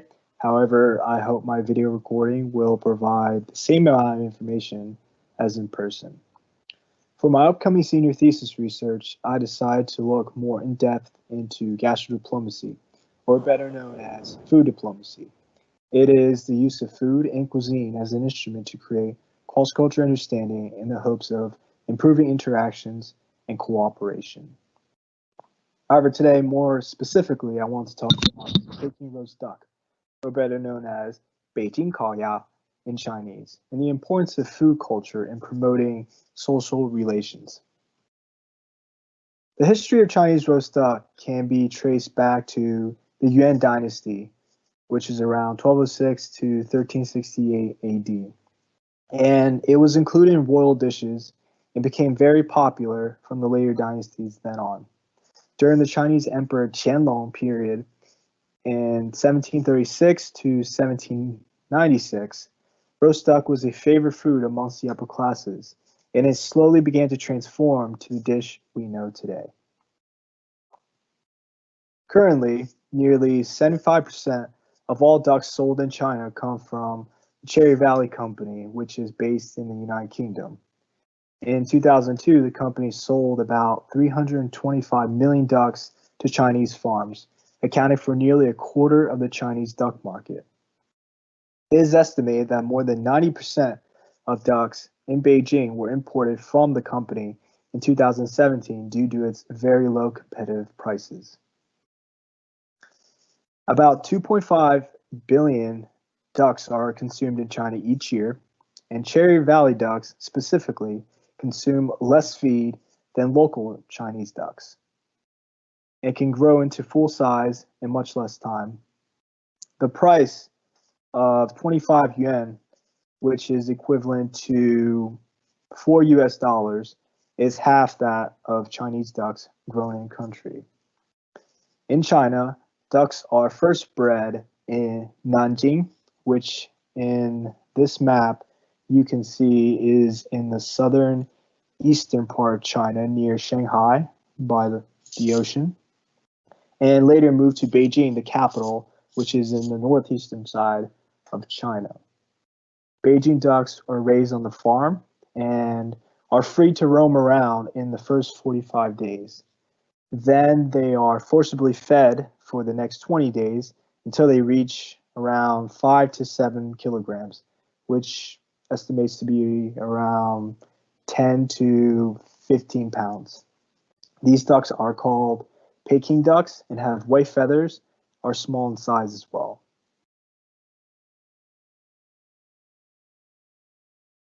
Beijing's two most famous roast duck restaurants are Quanzhude and Bianyifang in Chinese. According to local history, the earliest roast duck restaurant was Beijing's Bianyifang restaurant, which is in this picture as you can see. It was opened during Emperor Jiajing's rule in the 1500s. Quanzhude restaurant may be Beijing's largest roast duck restaurant in China, if not globally. It was opened in 1979 and has a construction area of 15,000 square meters and is divided into 41 canteens, one of which can serve 600 customers at the same time alone. The cafeteria reserved for overseas guests can accommodate 2,000 people total. Quanzhude, when at its full capacity, can serve up to 5,000 meals a day. Peking duck is usually roasted in a brick oven. However, it can also be baked on open flame. The duck skin is crispy and there's very little meat to it, and is usually wrapped in pancakes with bean paste and cucumber, as well as onion slices. As you can see, all the ingredients are in this picture right here.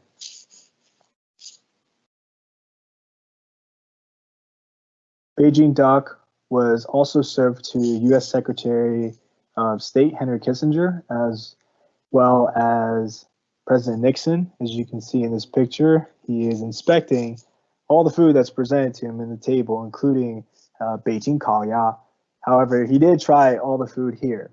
And this all matters because whether it's Peking duck or food of distinct origins in general, it helps us better understand people from different countries. Although we can study and learn about their languages, history, and culture, it will only allow us to see one point of view, which is very limited for something so long and complex. Food is not only a necessity for survival, it is also a symbol of all that represents someone's identity. The preparation of traditional dishes represents the long history of similar practices by ancestors, and what makes food special is that it is edible, meaning people can consume and taste a bit of history and culture together. The simple act of sharing a meal of a different culture allows us to build trust and improve relations.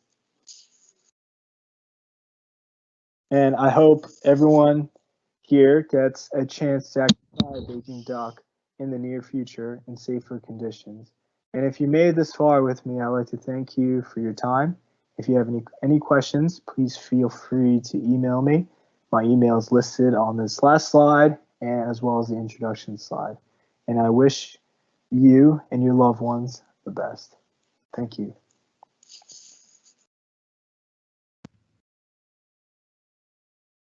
All right, so you may type questions out for Anthony that we can forward to him, or as he suggested, you may also email him questions. He also puts out there that question, can we do diplomacy through food? And he was hoping that we would have some expression of this idea. Anybody? Martha, I think it was your responsibility to provide the duck, but It was, Tom, as the person that provides food. Unfortunately, yes, I'm not sure the Petersheim budget includes Peking duck, but we'll investigate that for next year. Tom, we'll put you in charge of fundraising for next year's budget so that we could have a session at which we could serve Peking duck and maybe some other international foods as a change from what we usually do. All right. And I think perhaps, Martha, I should bring chopsticks to my Chinese class to make sure my Seton Hall students can practice use chopsticks. Most definitely. I think they should learn to use chopsticks. It is good for the digestion also if you eat slowly with them. If you have them right up against the bowl with the rice, not so much. So I don't allow my children to eat that way, to tell you the truth. They have to go slowly. What are some of the foods you've experienced from different cultures that have helped us learn more about those? And I think the presentation just before us would, even though it was more about math and information, could help promote intercultural relations. You're going to hear another presenter is going to talk about Hai Di Lao, which is hot pot. It's a one dish, famous dish style and culture from China. So you're going to hear, I hope Daniel is not do his presentation yet, because I saw Anthony is a 4:45 schedule, but I don't know why he's a little bit earlier. The only reason is we had a student not be able to attend due to the fact that she has a class at this time. So we moved things about a bit. But yes, we are going to hear about that hot pot foods. Yeah, it kind of sounds like the Chinese fondue to me. I'm very excited about that. All right. Thank you. Okay, so at this time, is Richard with us or not? Hi, yes, I'm here. Okay, would you be ready to do your presentation, Richard? Yes. Okay, could you upload your slides, please? Let's get my camera. Can you all see that? Yes. Okay. All right. Am I ready to go? Ready to go. All right. Hello all. Thank you for coming. This is my journey into astronomy, dealing with research in astrophotography and exoplanet detection with transit curves.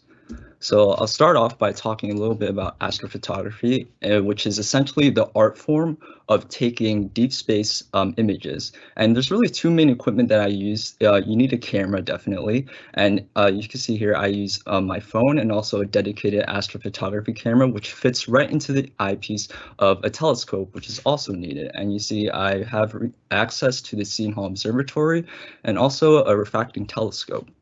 So one of the main differences about astrophotography compared to regular photography is the amount of image processing and calibration that's needed afterwards you take the shot.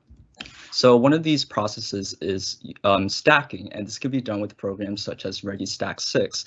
And stacking essentially is taking single frame images of the same object and stacking them on top of each other to really bring out the details. So you can see here in this example of the moon, on the left side is just one single frame of the moon, But then on the right, you can see a lot more contrast and much more details bring out because of the way you're stacking multiple frames of the same images. And so on this next slide, you'll see some of my works that I've done, and I want to point your focus towards that bottom photo of the moon. And this was just done with my iPhone camera and a really cheap telescope, and it really just shows you what's possible with the resources that you have. And all you have to really do is learn how to stack them to really get these really nice details on the moon's surface. So along with stacking, you have to deal with calibration frames because the camera that we use essentially has error in it. It's just like any scientific instrument in your science classroom, and the sensor inside is prone to error. So one of these frames is called a bias frame. So this is just accounting for the inherent error that your sensor has. There's also dark frames, which deal with the thermal noise of the camera. So if you imagine as you're using the camera, it's going to heat up, and that heat will affect the way the sensor reads data. And to account for that, we could use dark frames. And then the last frame we can use is flat frames. These flat frames deal with the physical imperfections of your system, such as when there's dust in the telescope or even in the sensor itself. So you see here an example of a frame of the stars, and before calibration, you can see it's very noisy and very messy. You can even see the little dust circles that are affecting the image. But when we apply calibration frames, we can really clean up the image and make it easier to do observations on. So now that we deal with astrophotography, we can move on to exoplanet transit. So what is an exoplanet? If you can imagine a solar system with our solar system, with all the planets orbiting around the central star, then we can just imagine that exoplanets are any other planet that orbits any other star than our own. And the way we could detect that is through one of the main ways is called transit curves. So if we have a simple system of an exoplanet and its host star, then we can measure the intensity of light as the exoplanet transits across the star. And you can see in this transit curve, the light is being dipped down because the planet is being covered. And the math for this is relatively simple. We can imagine the planet and the star as two disks, one on top of each other. Then we can imagine that the light intensity that's being dropped is essentially a proportion of the area of the planet over the area of the star. And this equation is really important for transit curves, and I'll show that later on when we actually calculate it. So it's important to note that to actually get this transit curve data, I used a database called KELT, and basically they provide all of the raw calibration frames and raw frames to be able to draw out this transit curve. So now let's get into actually drawing it out. We have a program called AstroImage-J, and basically it allows you to be able to draw this transit curve out by measuring the brightness of stars and over time. So say we have this test star here. We want to check if there's an exoplanet. The main thing that we have to do is account for atmospheric variation. So we want to make sure that if there's a dip in the star of our test star, it's not due to the atmosphere or a cloud passing by. And we can do that by checking other stars. So you can see all these different other stars that I've selected here, and these will be compared to our test star. And we draw a graph of the brightness over time here.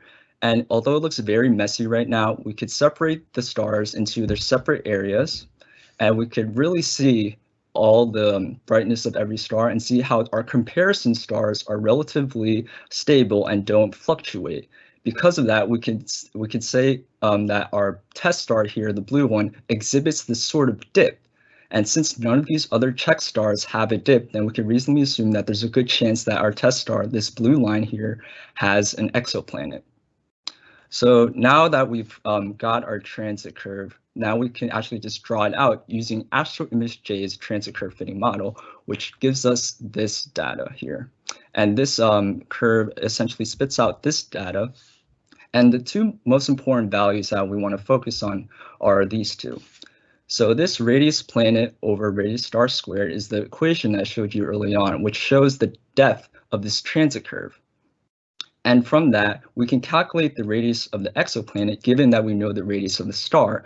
And usually this radius of the star is given by another database.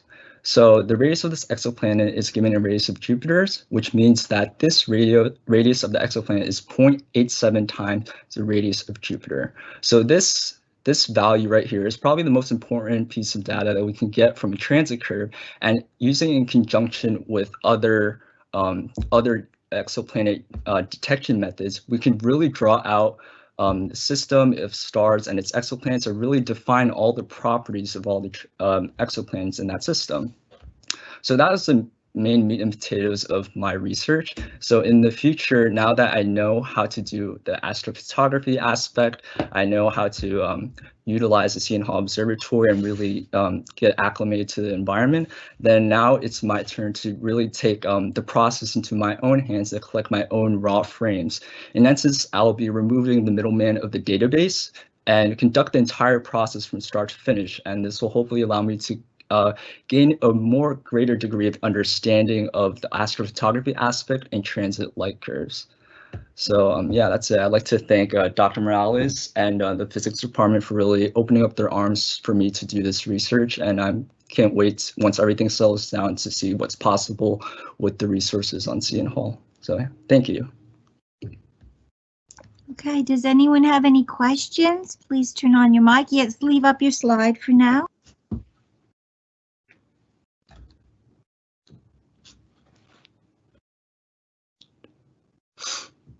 Okay, so Richard, how long, when did you start this research? This was around the start of fall semester. So like right when I got in as a freshman, I kind of found connection to the Seton Hall Observatory.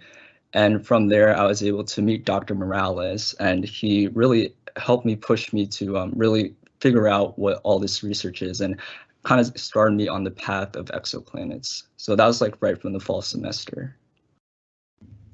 And so you're going to continue your research through your sophomore year or in the summer if we open up again? Yeah, I think definitely the weather or the clear skies during the summer will suit better than it was for the winter. So definitely if the summer is open for observation, I'll definitely try to, but definitely this is an ongoing project that I'll continue doing.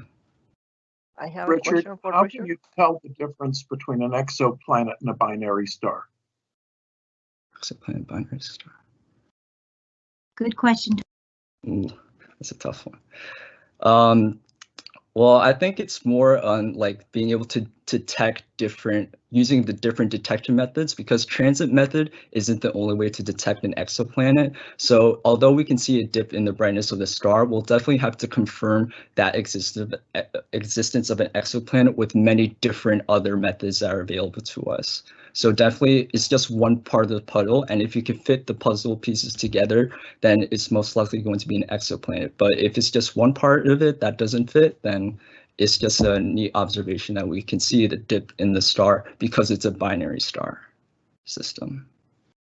I have a question for Richard. Yes. Richard, are all the exoplanets that we detect suitable for life, terrestrial-like planets, or how can you tell the difference? You could tell the difference by measuring its density. So given that we know the radius, we can find the volume of the exoplanet, and using other detection methods, we can find the mass of that planet. And if we know the density, then we could surmise whether it's an extraterrestrial planet like ours on Earth, like with rocky, hard surface, or if it's a gaseous giant like Jupiter, which is definitely not suitable for human life. Thank you.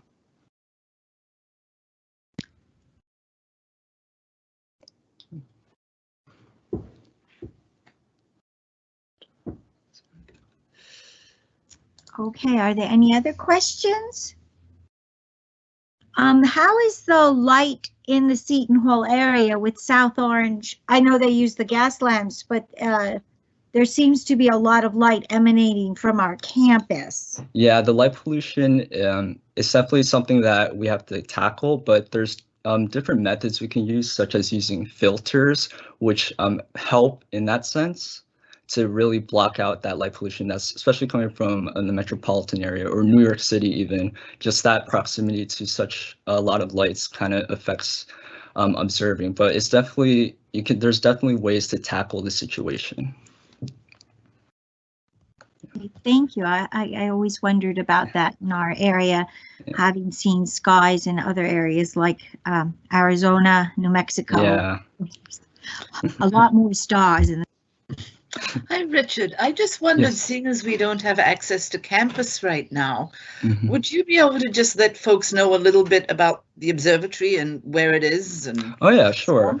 So the observatory is located in McNulty Hall. It's on the roof, and I'm not sure how it was last year, but I know that Dr. Sahiner is trying to open the observatory up for observatory nights. So usually those are broadcasted, and basically all you have to do is go up to the observatory, and it'll probably be me just showing you around the telescope and just pointing it to different stars. So this observatory is definitely accessible during those nights for everyone to go and see. And we also, there's an astronomy club that's also helping to provide access to this, because the observatory is a really great tool for students to really get connected to the universe outside just our campus.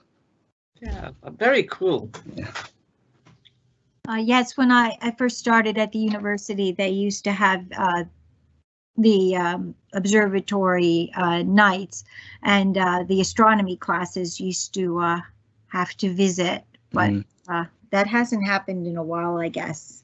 Well, thank you. No problem. Anyone Thank else, you. Richard?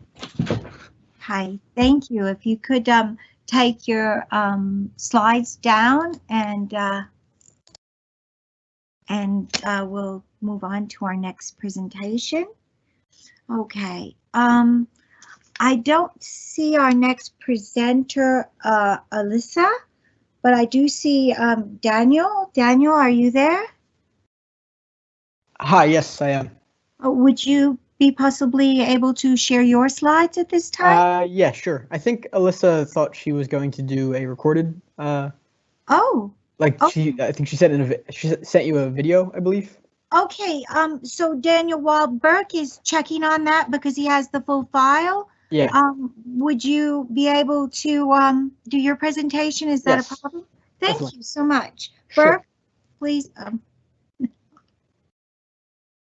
Let's see.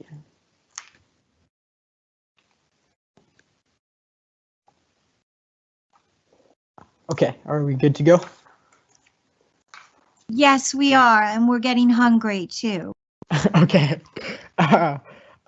First of all, the storm has been knocking out my Wi-Fi here and there, so if I vanish, that may be why, but let's hope that doesn't happen. Also, I know that most of the people listening aren't Chinese speakers, so I'm going to try to translate as best as I can as I go, and hopefully finish off with some English to make it easier. But yeah, 大家好，我叫欧阳丹。My name is Daniel Shea. 我的主题是海底捞。My topic today is 海底捞. Yeah, which is a catering restaurant company that started in China.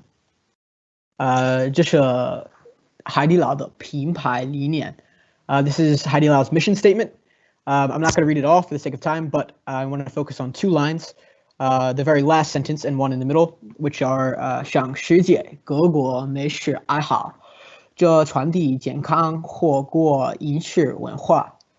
So that's basically saying that Haidilao wants to focus on a cultural food experience. And the last sentence is 为广大消费者提供更贴心的服务、更健康、更安全、更营养和更放心的食品. And this last sentence, tying into the traditional food experience of the first sentence, really talks about Haidilao's intention to make an intimate, to give its consumers an intimate customer experience with the traditional style of eating. So Haidilao 国际控股有限公司, the official name of Haidilao, Haidilao 成立于1994年. It was founded in 1994 in a rural part of Chengdu called Jianyang. And that's really cool because it was a small rural part of a bigger province and a bigger city where this all began. 海底捞的名字来自麻将中的一个动作，这个动作是顽强牌组的最后一个动作，所以这个名字也预示着成功。So 成功 means success, and the name of Haidilao comes from the last move of mahjong, where the deck is finished, and it indicates the success And this sort of symbolism is very important in the Chinese world, but also is very indicative of what has been happening in the international world and Haidilau's immense rapid growth into the international market. 这次地图上我们可以看到海底捞餐厅在中国大陆的位置。So this is a map of China, obviously mainland China, and it shows the number of restaurants and the location of Haidilao restaurants in mainland China before it started to go international. I don't know if you can see my cursor, but this province right here is where Chengdu is and is where Haidilao began. Sichuan, which is famous for its spicy food. 扩张, so expansion. In 2018, it started to expand outside of 中国大陆 Chinese mainland into Shanghai, Hong Kong, Taiwan, Singapore, which is Singapore, Hangguo, Ruben, and and Ruben. So these are all Asian markets. And now Haidilao is in most Asian markets. But what is interesting is it also expanded into 美国, Canada, 和澳大利亚. So that's 美国 is America, Canada is Canada, and 澳大利亚 is Australia. So it's expanding into Western markets as well, slowly, but with a certain success. And last year it expanded more into the Asian markets and into England as well, as you can see on the bottom. Okay, 这位是钟阳, and this is the founder of Haidilao. 他是海底捞的创始人. And on the right, for those of you who have never had 火锅, is the type of food that Haidilao serves, the type of food experience that Haidilao serves, which I'm going to talk about on the next slide. Yeah, highly recommend it. So what is 火锅? So hot pot is the literal translation. I'll just say this on the next slide so you can see it on the last slide, so you can see it as I describe it. But 火锅是一种中式烹饪，最初在四川省很普遍，然后又转移到中国其他地处。So it started in Sichuan, like I said, and has now since expanded into all parts of China and now internationally. 它通常包括一锅装有香料的汤，例如海底捞有五种常见的烹饪汤，其中两种是辛辣的。So 辛辣的 means spicy, and you can cook these vegetables and meats that they bring you in different soups, and some of them are spicy and some of them are not. So yeah. So next I have customer service, 客户服务. And 显然海底捞有很好的食物，但是客户服务才是它的真正力量. So although it has this amazing food and this amazing style of eating and traditional style of eating, it really has brought it to the international market through the means of customer service, which is what I said in Chinese, it's true power. And these are just some examples of that power. So 客户服务实例 examples.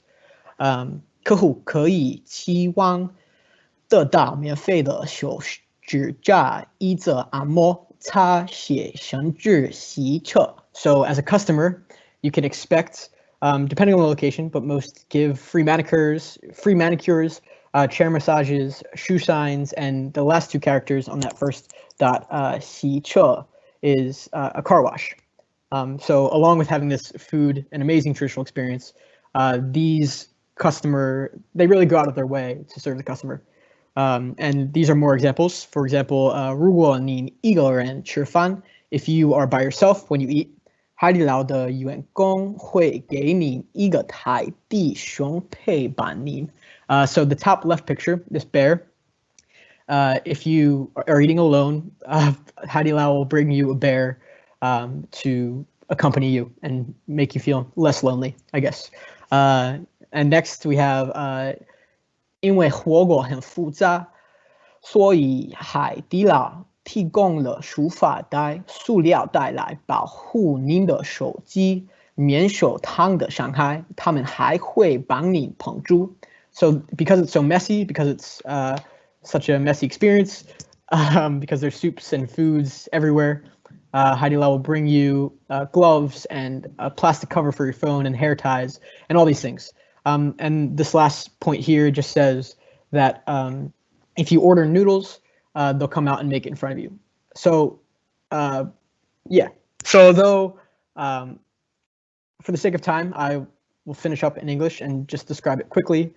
This is the noodle dance that they do when you order noodles.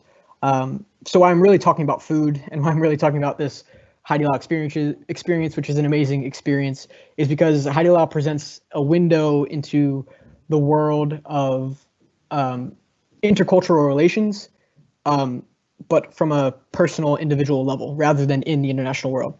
And Alyssa's presentation, whether it's shown or not, is on Fuyao, which is a glass making factory that started in China, but now has a factory in America.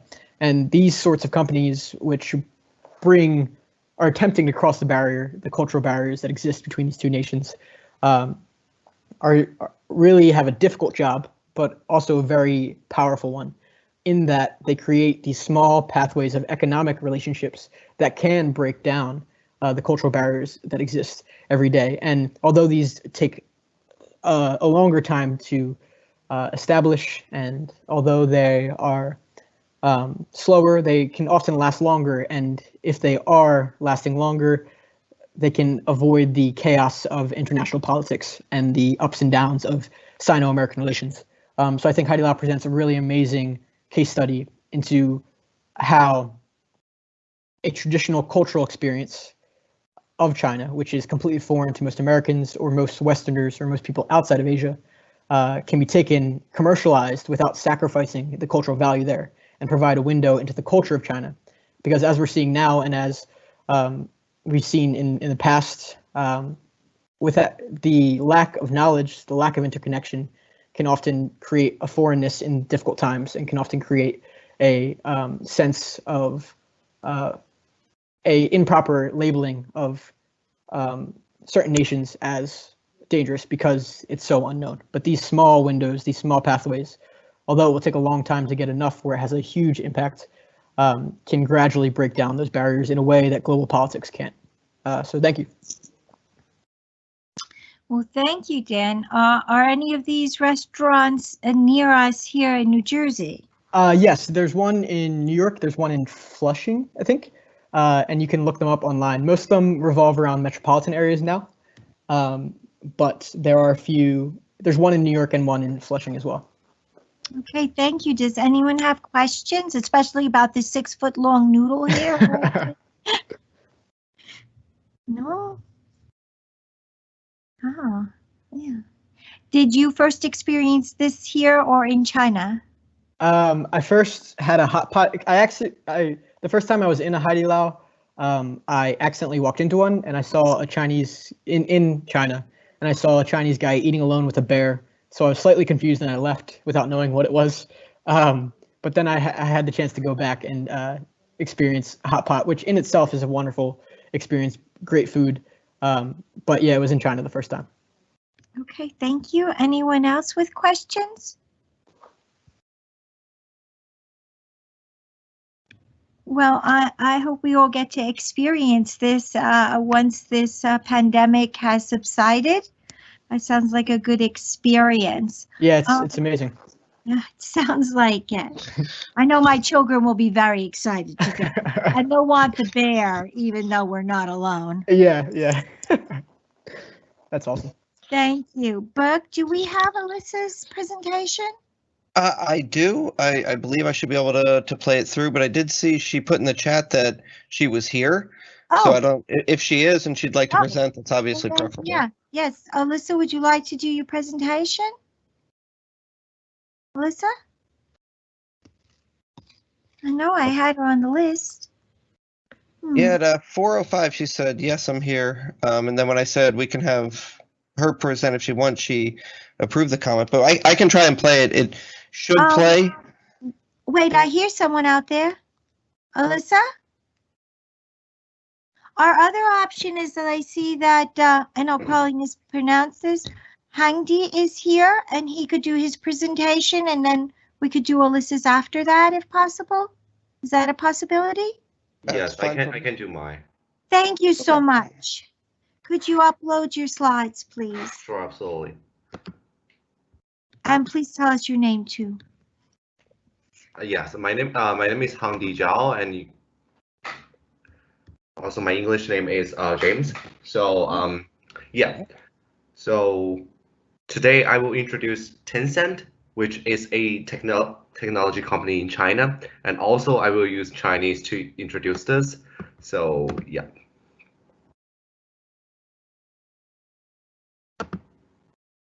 Okay, so 腾讯是一家民营 IT 企业，成立于1998年11月29日，总部位于中国广东深圳，于2004年6月16日在香港交易所上市，是中国最大的互联网综合服务提供商之一，也是中国服务用户最多、最广的互联网企业之一。So Tencent is a private IT company which founded on November 29th, 1998, which located in Shenzhen, Guangdong, and which listed on Hong Kong Stock Exchange on June 16th, 2004.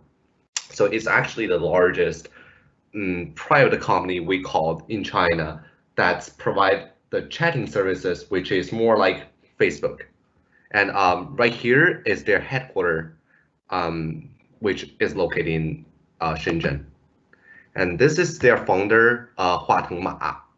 And he's very successful that 在1998年11月创办腾讯，然后公司有腾讯 QQ 为中国大陆范围内影响力最大的个人网络即时通讯软件之一。2004年荣获 CCTV 2004经济年度人物新锐奖，身价已达8.98亿。So this guy in 2004, that he have a 898 million yuan as his net worth. So he's very successful that he built the Tencent empire. Ooh. Yeah. Oh my god. Just pass the slide. But... You can go back. Yeah. So Tencent. Oh my god. I don't know why this computer is this phrasing, but yeah. So Tencent is founded on the November. Oh my god. I'm sorry. I don't know why that my laptop is doing this. But yeah, here is a detail. Never mind. Just jump that page. So so about the business part of the finance part of this company is actually very large. That is a first group of Chinese private company going to stock market, and it's the only company that's in the business of communication that have a 16 months straight profit. So as you can see here, that is their top one ranked in the Hong Kong stock market. And Tencent company is actually hold 90%, which is covered 90% of Chinese internet user, is 1 billion online register and a 0.7 of the active user. So here, as you can see, the penguins is their logo, and which means their server is in the location, so it's most cover all the mainland China. And right now, the Chinese people are seek for the browser information, e-commerce, and communication, online entertainment. So actually Tencent does all that, which have the games and shopping, listen to music, listen to radio, and yeah, news. So yeah, that's it. Thank you. Sorry, there's some technical difficulties. I'm sorry about that. I don't know why my laptop is just keep jumping. Well, this format is new to all of us, I have to say. I think you did a wonderful job. Are there any questions? Any business majors out there? I would think you would have some questions.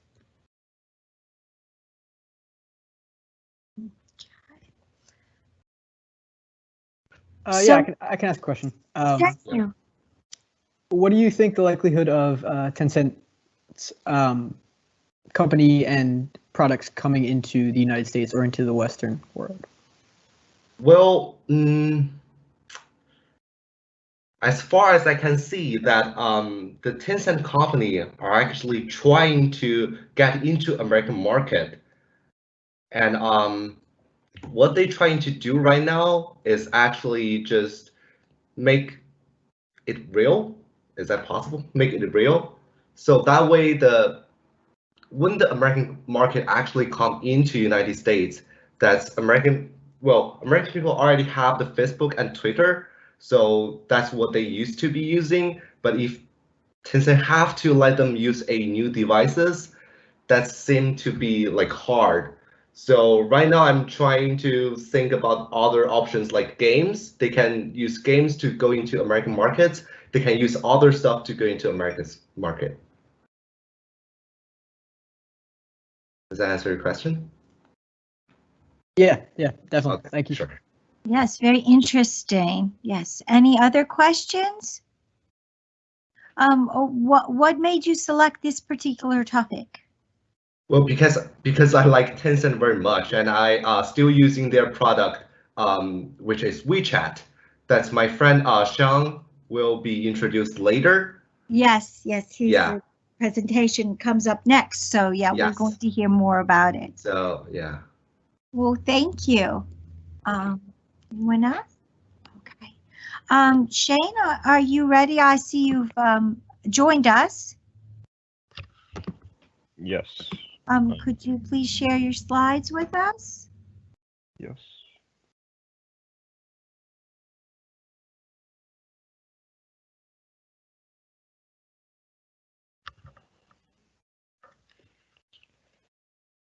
All right.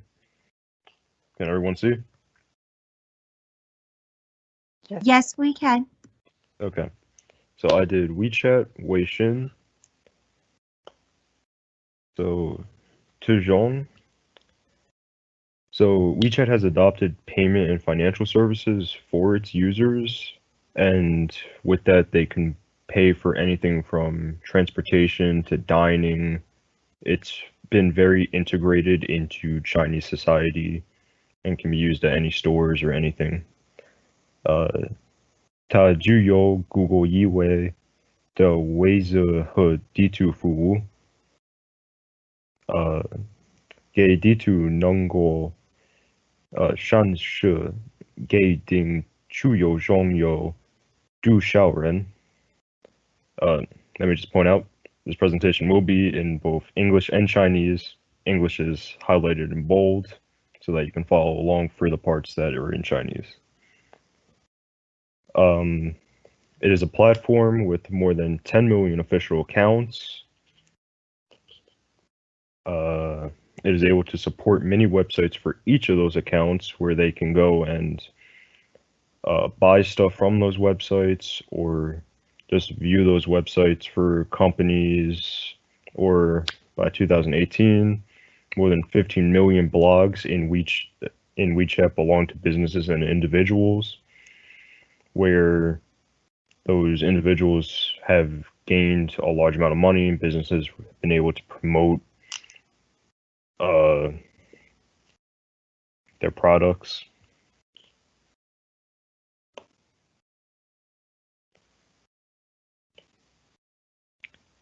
These are some pictures on the right side for Chengdu. This is an area map showing how the maps can show how dense the population is in a certain area.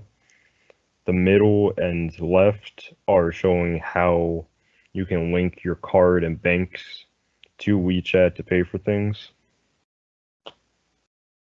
영어理论. So 微信有母公司腾讯有2011年推出. In 2015, WeChat's valuation was $83.5 billion US dollars. WeChat reported that 2016 revenues equivalent to 1.7 billion US. Guangao Shouro 75 yi, Xiao Shouru 44 yi. So advertising revenue is about 1.7 billion US, and sales revenue was about 628 million US when converted back to US. As of 2018, WeChat has more than 1 billion users every month, and WeChat reported that revenue in 2018 was equivalent to more than 1.5 billion USD. In the first quarter alone, in 2018, they made 1.52 billion, and moving forward in 2018, they made more than that.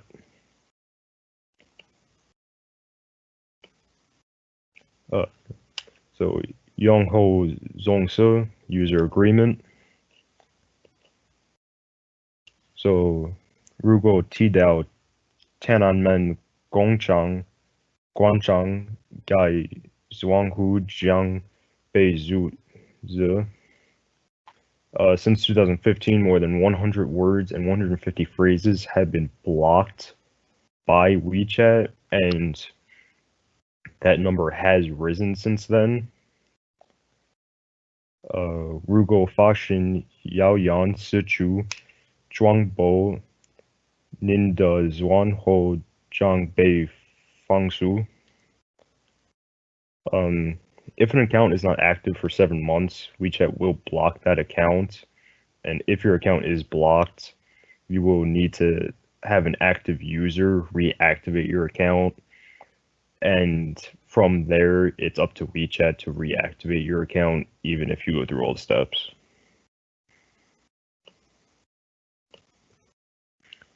This is showing that WeChat, these are some pictures showing how WeChat suspends your account or has blocked your account for suspicious activity.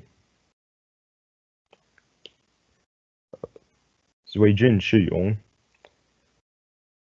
李伟荣博士在武汉使用微信警告其他医生用有关冠状病毒的信息，然后微信删除了他的帖子。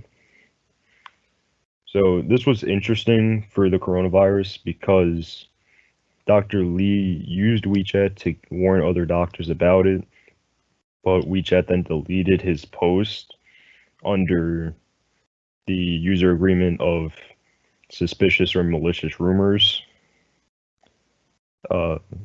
Shudu Ren Fashin Yo Guanzhou Bingdu Yo Guan de Ren He Dongshin Du Yi Zai Weishin Shang Zhao Da Chuanzi. Many people find that anything related to coronavirus has been condemned by WeChat. They still use WeChat. They still used WeChat to communicate, just that many things they said involving the virus were not communicated. About 516 words related to coronavirus were condemned, and this was a research center, a college research center that figured this out.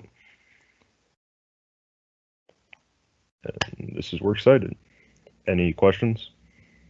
Yes, I have a question regarding the censorship. Yes. Well, Facebook also applies censorship to very many videos depending on the content. So censorship in some ways for social media, it's expected. So, but in your opinion, is this more than what should be expected and there is some government influence, or what do you think about that? I found it interesting how, so this presentation is to show how companies can still profit greatly while using censorship. So WeChat is a good example of this because they focus on keywords such as Tiananmen, civil rights, certain words that they find are provoking. Does that kind of answer what you were asking, or? Is the censorship coming from WeChat, or you think there is some interference in the decision of the censorship? There are no sources saying that there is interference. Everything is saying that this is just WeChat and the Tencent parent company that are involved in the censorship. Okay, thank you. Do you think that this will affect the company in the future if people disagree with the censorship policy? As I was looking at WeChat and its censorship, some places are saying that people are switching over to other apps, but I don't know how reliable that is. When you're looking at coronavirus and the censorship being done with that, it's not really taking an effect on the usership of WeChat. So I don't think that the censorship is going to really affect its use.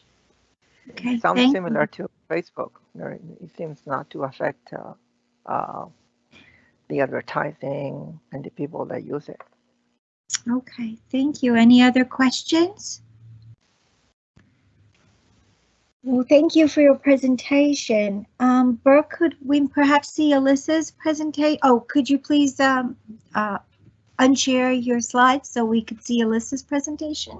Yep. Thank you. All right, I'm gonna try and play the audio. If you guys don't hear it, let me know, but it should be embedded with it. Thank you.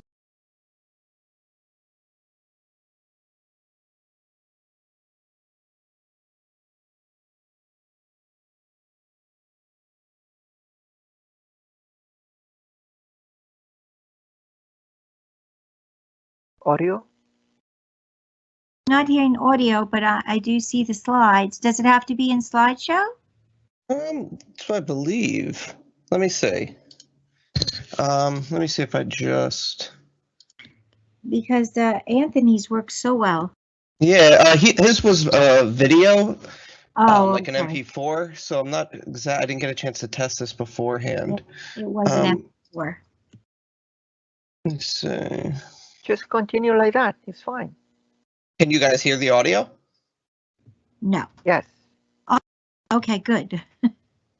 Oh, okay.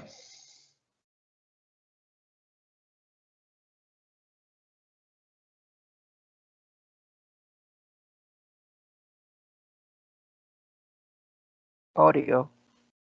Yeah, and do the slides advance? I'm advancing, but I'm not able to hear them. Otherwise, there'd be an echo. Oh, okay. I can't hear them.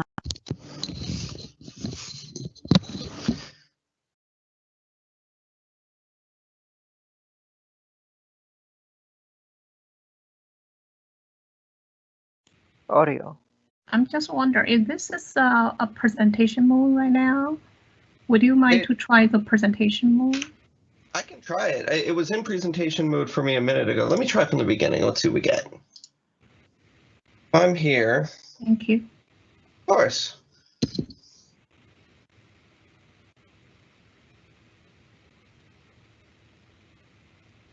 Are you able to hear that?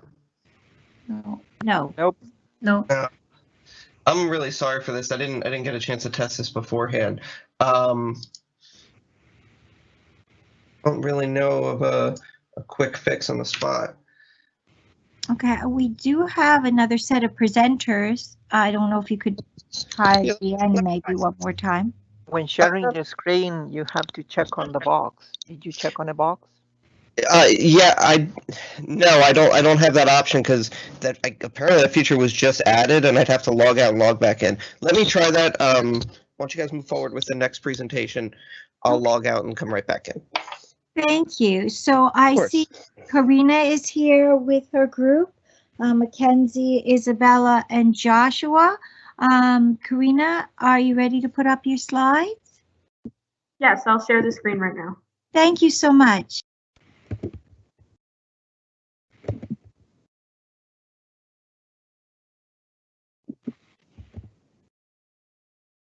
Can everyone see it?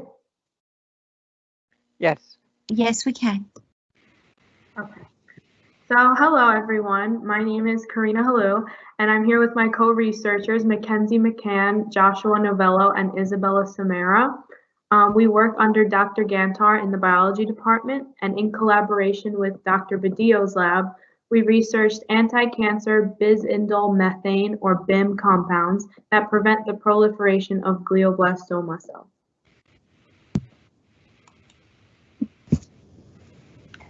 The cell line that is pictured on the left was used to test the effects of the BIM compounds which are pictured on the right. The cell line is T98G from a human glioblastoma brain cancer, a lethal form of cancer. The compounds pictured on the right are labeled by the numbers 74, 119, 121, 138, and 145, and were synthesized by Dr. Badillo's lab in the chemistry department at SHU. Each compound has slightly different groups attached to it, but the core of the compound is the same for each. These compounds have been found to effectively kill bladder cancer and leukemia by inducing apoptosis. However, they have not been tested on glioblastoma cells. Our project investigated the use of these compounds as potential new treatments against this deadly cancer. In order to test the effectiveness of these compounds, the T98G cells would first be counted and plated with equal number of cells per well in 496 well plates. These plates were then treated with the different compounds at 20 micromolar, or the DMSO control. Each treatment was replicated 5 times. After, the cells were fixed at 24, 48, and 72-hour time points after the compound treatment. The plates were then stained with sulforohodamine B or SRB dye. Lastly, the absorbance was measured. After, the fold change was calculated by dividing the average absorbance of each compound at each time point by the average absorbance of the cells on day 0, or 6 hours after plating. This experiment was then repeated 6 times, and the averages are shown in the next slide.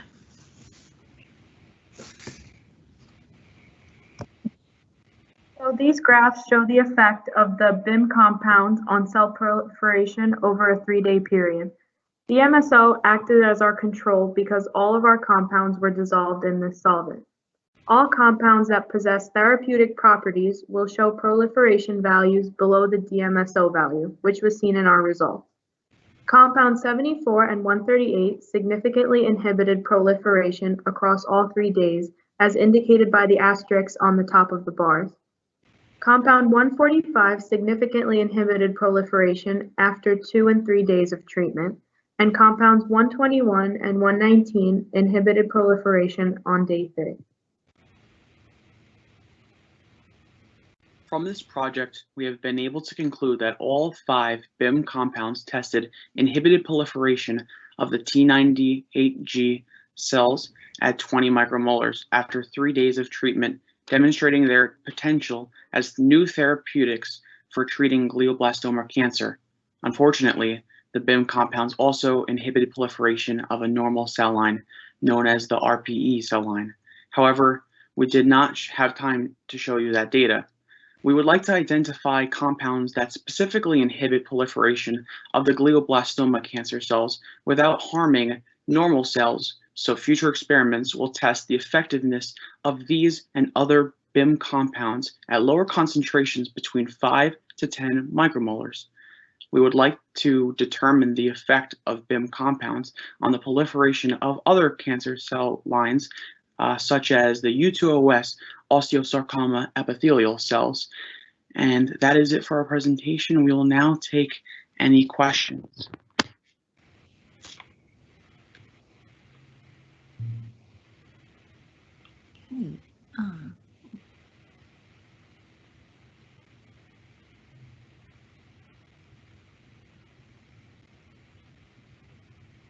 So how long have you been working on this project? Could you hear me? Yes. So this project originally started, we received our first batch of compounds about I would say last summer, like last July, last August. And then we slowly started to narrow down the compounds to see which ones in particular we thought produced pretty valid results. And we were working on actually lowering the dose and continuing the project right before school shut down, unfortunately. But we look forward to getting back in the lab soon in order to keep testing them. Okay, so are you any of you going to continue this next year or in the summer semester? We would hope to continue with this project as long as we're able to go back in the lab and continue analyzing our results at different concentrations and also looking at different cancer cell lines to expand this project as well. Okay, thank you. I think we're all looking forward to get back to the lab when it's Question safe. here? I have a question. Yes, Dr. Morel. Yes, thank you. Isn't this the procedure of decreasing the concentration the standard way to go in this research when there is a side effect that is unwanted?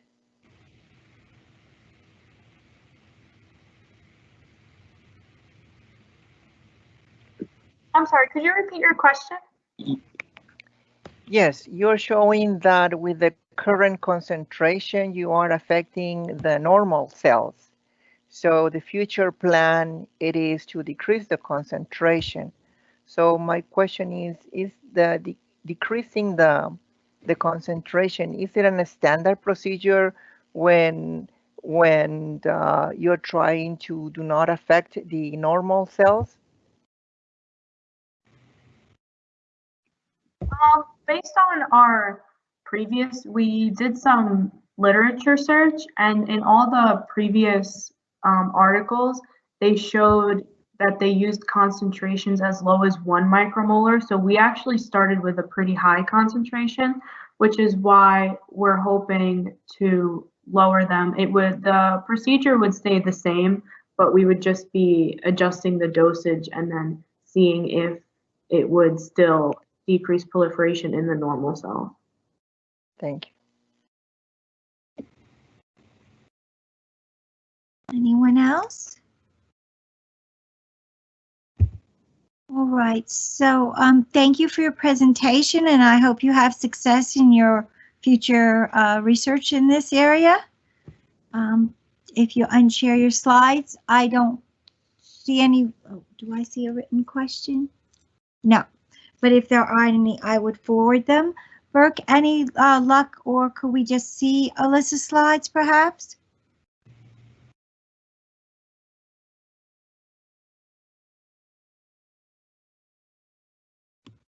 Oops, no audio.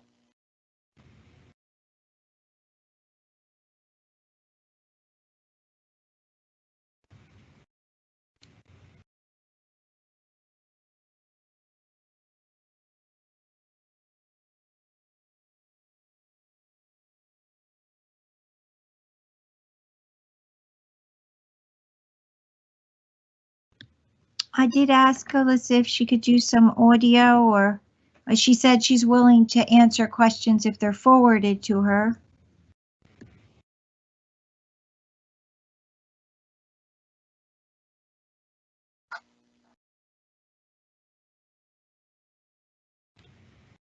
Hi, Martha. Can we go to one slide by one slide, and Alyssa can tell something, speak something on her side? That's hoping also. So Brooke, can this be put in slideshow or not? To go from slide to slide.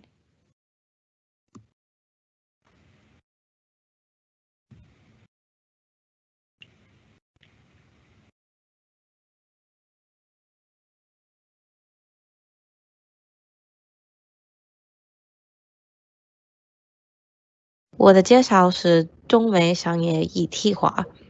My presentation today is going to be about Yes, we hear the sound. 大家好。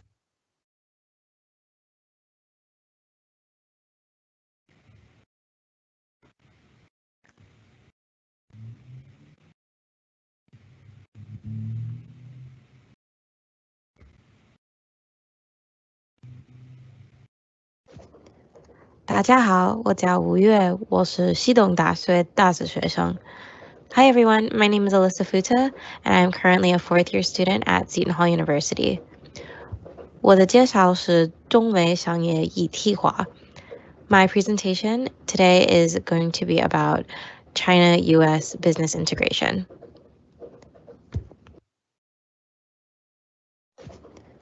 大家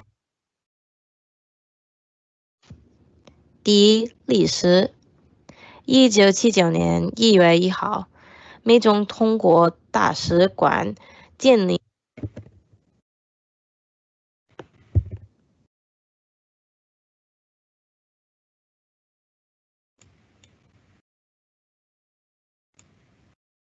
正式外交关系。So on January 1st, 1979, China and the U.S. established diplomatic relations through ambassadorship. 1980年至2004年，美中贸易从50亿美元增加到2亿3100美元。So between the years of 1980 and 2004, trade between the United States and China increased from $5 billion to $231 billion. 2018年4月4号，美国对中国产品实施首次关税。On April 4th, 2018, the United States implemented the first tariffs on Chinese products. 在过去的10年中，中国公司和美国公司开始了互相的一体化。中国的净利越来越高，每年中国的经济增长大约10%，这个帮助增长了美国公司对中国公司的兴趣。So in the past 10 years, Chinese companies and American companies have begun to integrate with each other. China's economy is getting bigger and bigger every year, and their economic growth on average is about 10%. This helped increase the interest of American companies in Chinese companies and vice versa.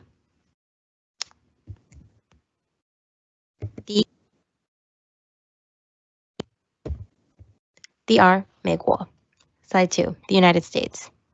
比如美国的 Starbucks 公司和 Costco 在中国就非常成功，在中国有西方产品的市场，很多人觉得西方产品是身份的象征。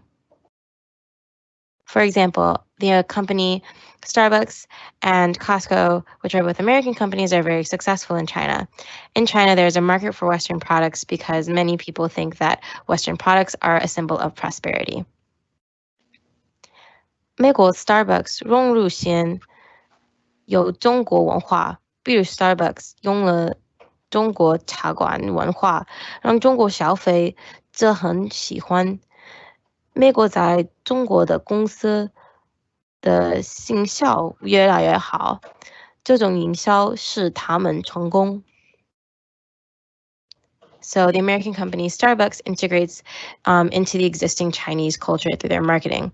So for example, Starbucks uses the Chinese tea house culture, which appeals to Chinese consumers. The marketing of American companies in China is gradually improving, and this marketing makes them successful even in foreign countries. 第三，中国公司如 Fuyao Glass 除了美国，他们的产品像是美国公司的产品。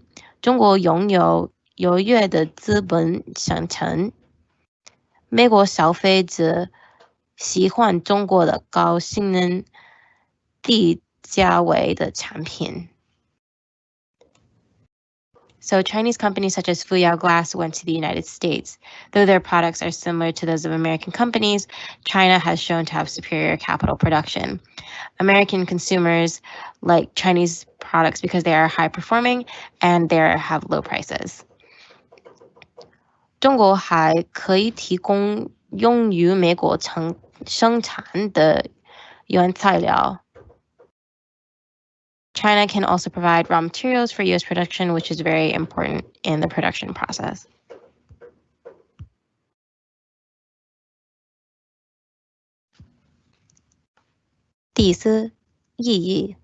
Significance. 现在美国的政府不喜欢中国政府，美国政府建立关税产品，这个关税在爱里良好的美国和中国之间的关系，这对美国和中国不好的。美国进口很多中国产品，所以良好的中美关系很重要。Right now, the U.S. government does not have a good relationship with the Chinese government. The U.S. government has gradually been establishing tariff products, and China has been responding in turn. So these tariffs and this trade war impedes a good relationship between the United States and China, which is bad for both countries because the United States imports a lot of Chinese products, particularly electronic goods. So good China-U.S. relations are very important.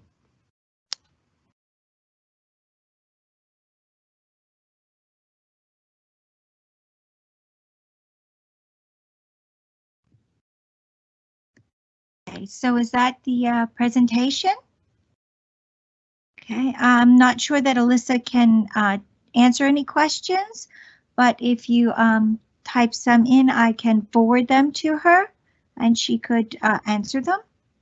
And she should be able to answer them in the Q&A. Okay, she can answer them in the Q&A. Yeah, through text. She just can't interact with the microphone or camera features. Okay, thank you. Okay, so please type out any questions for Alyssa so that she will be able to answer them. Okay. Well, I'd like to thank everybody for participating in the Interdisciplinary and Study Abroad oral presentations. I would also like to thank Burke for coordinating this program. He did an excellent job. I definitely couldn't have done this without him. And please be aware that there are other events throughout the week on the Petersheim Exposition schedule events on their website. So hopefully you will join some other programs and participate again next year. Anything else? Well, thank you. And yes, bye. Bye. I see waving, which is like the universal now way of communicating. We will wave at each other and say hi. Thank you, Martha. Thank you so much. And your students did an excellent job with the Chinese. Oh, thank you, Martha. Thank you. They are working very hard. They're so excited for this chance. Thank you. No, they did very well. Oh, I see 2 thumbs up. I like that too. Yeah, we should go to Hot Pot together. Yes, we should. We should definitely. We should treat you guys for free. Thank you. All right. Okay, well, good night, everyone. Thank you, Sarah and Richard, everyone.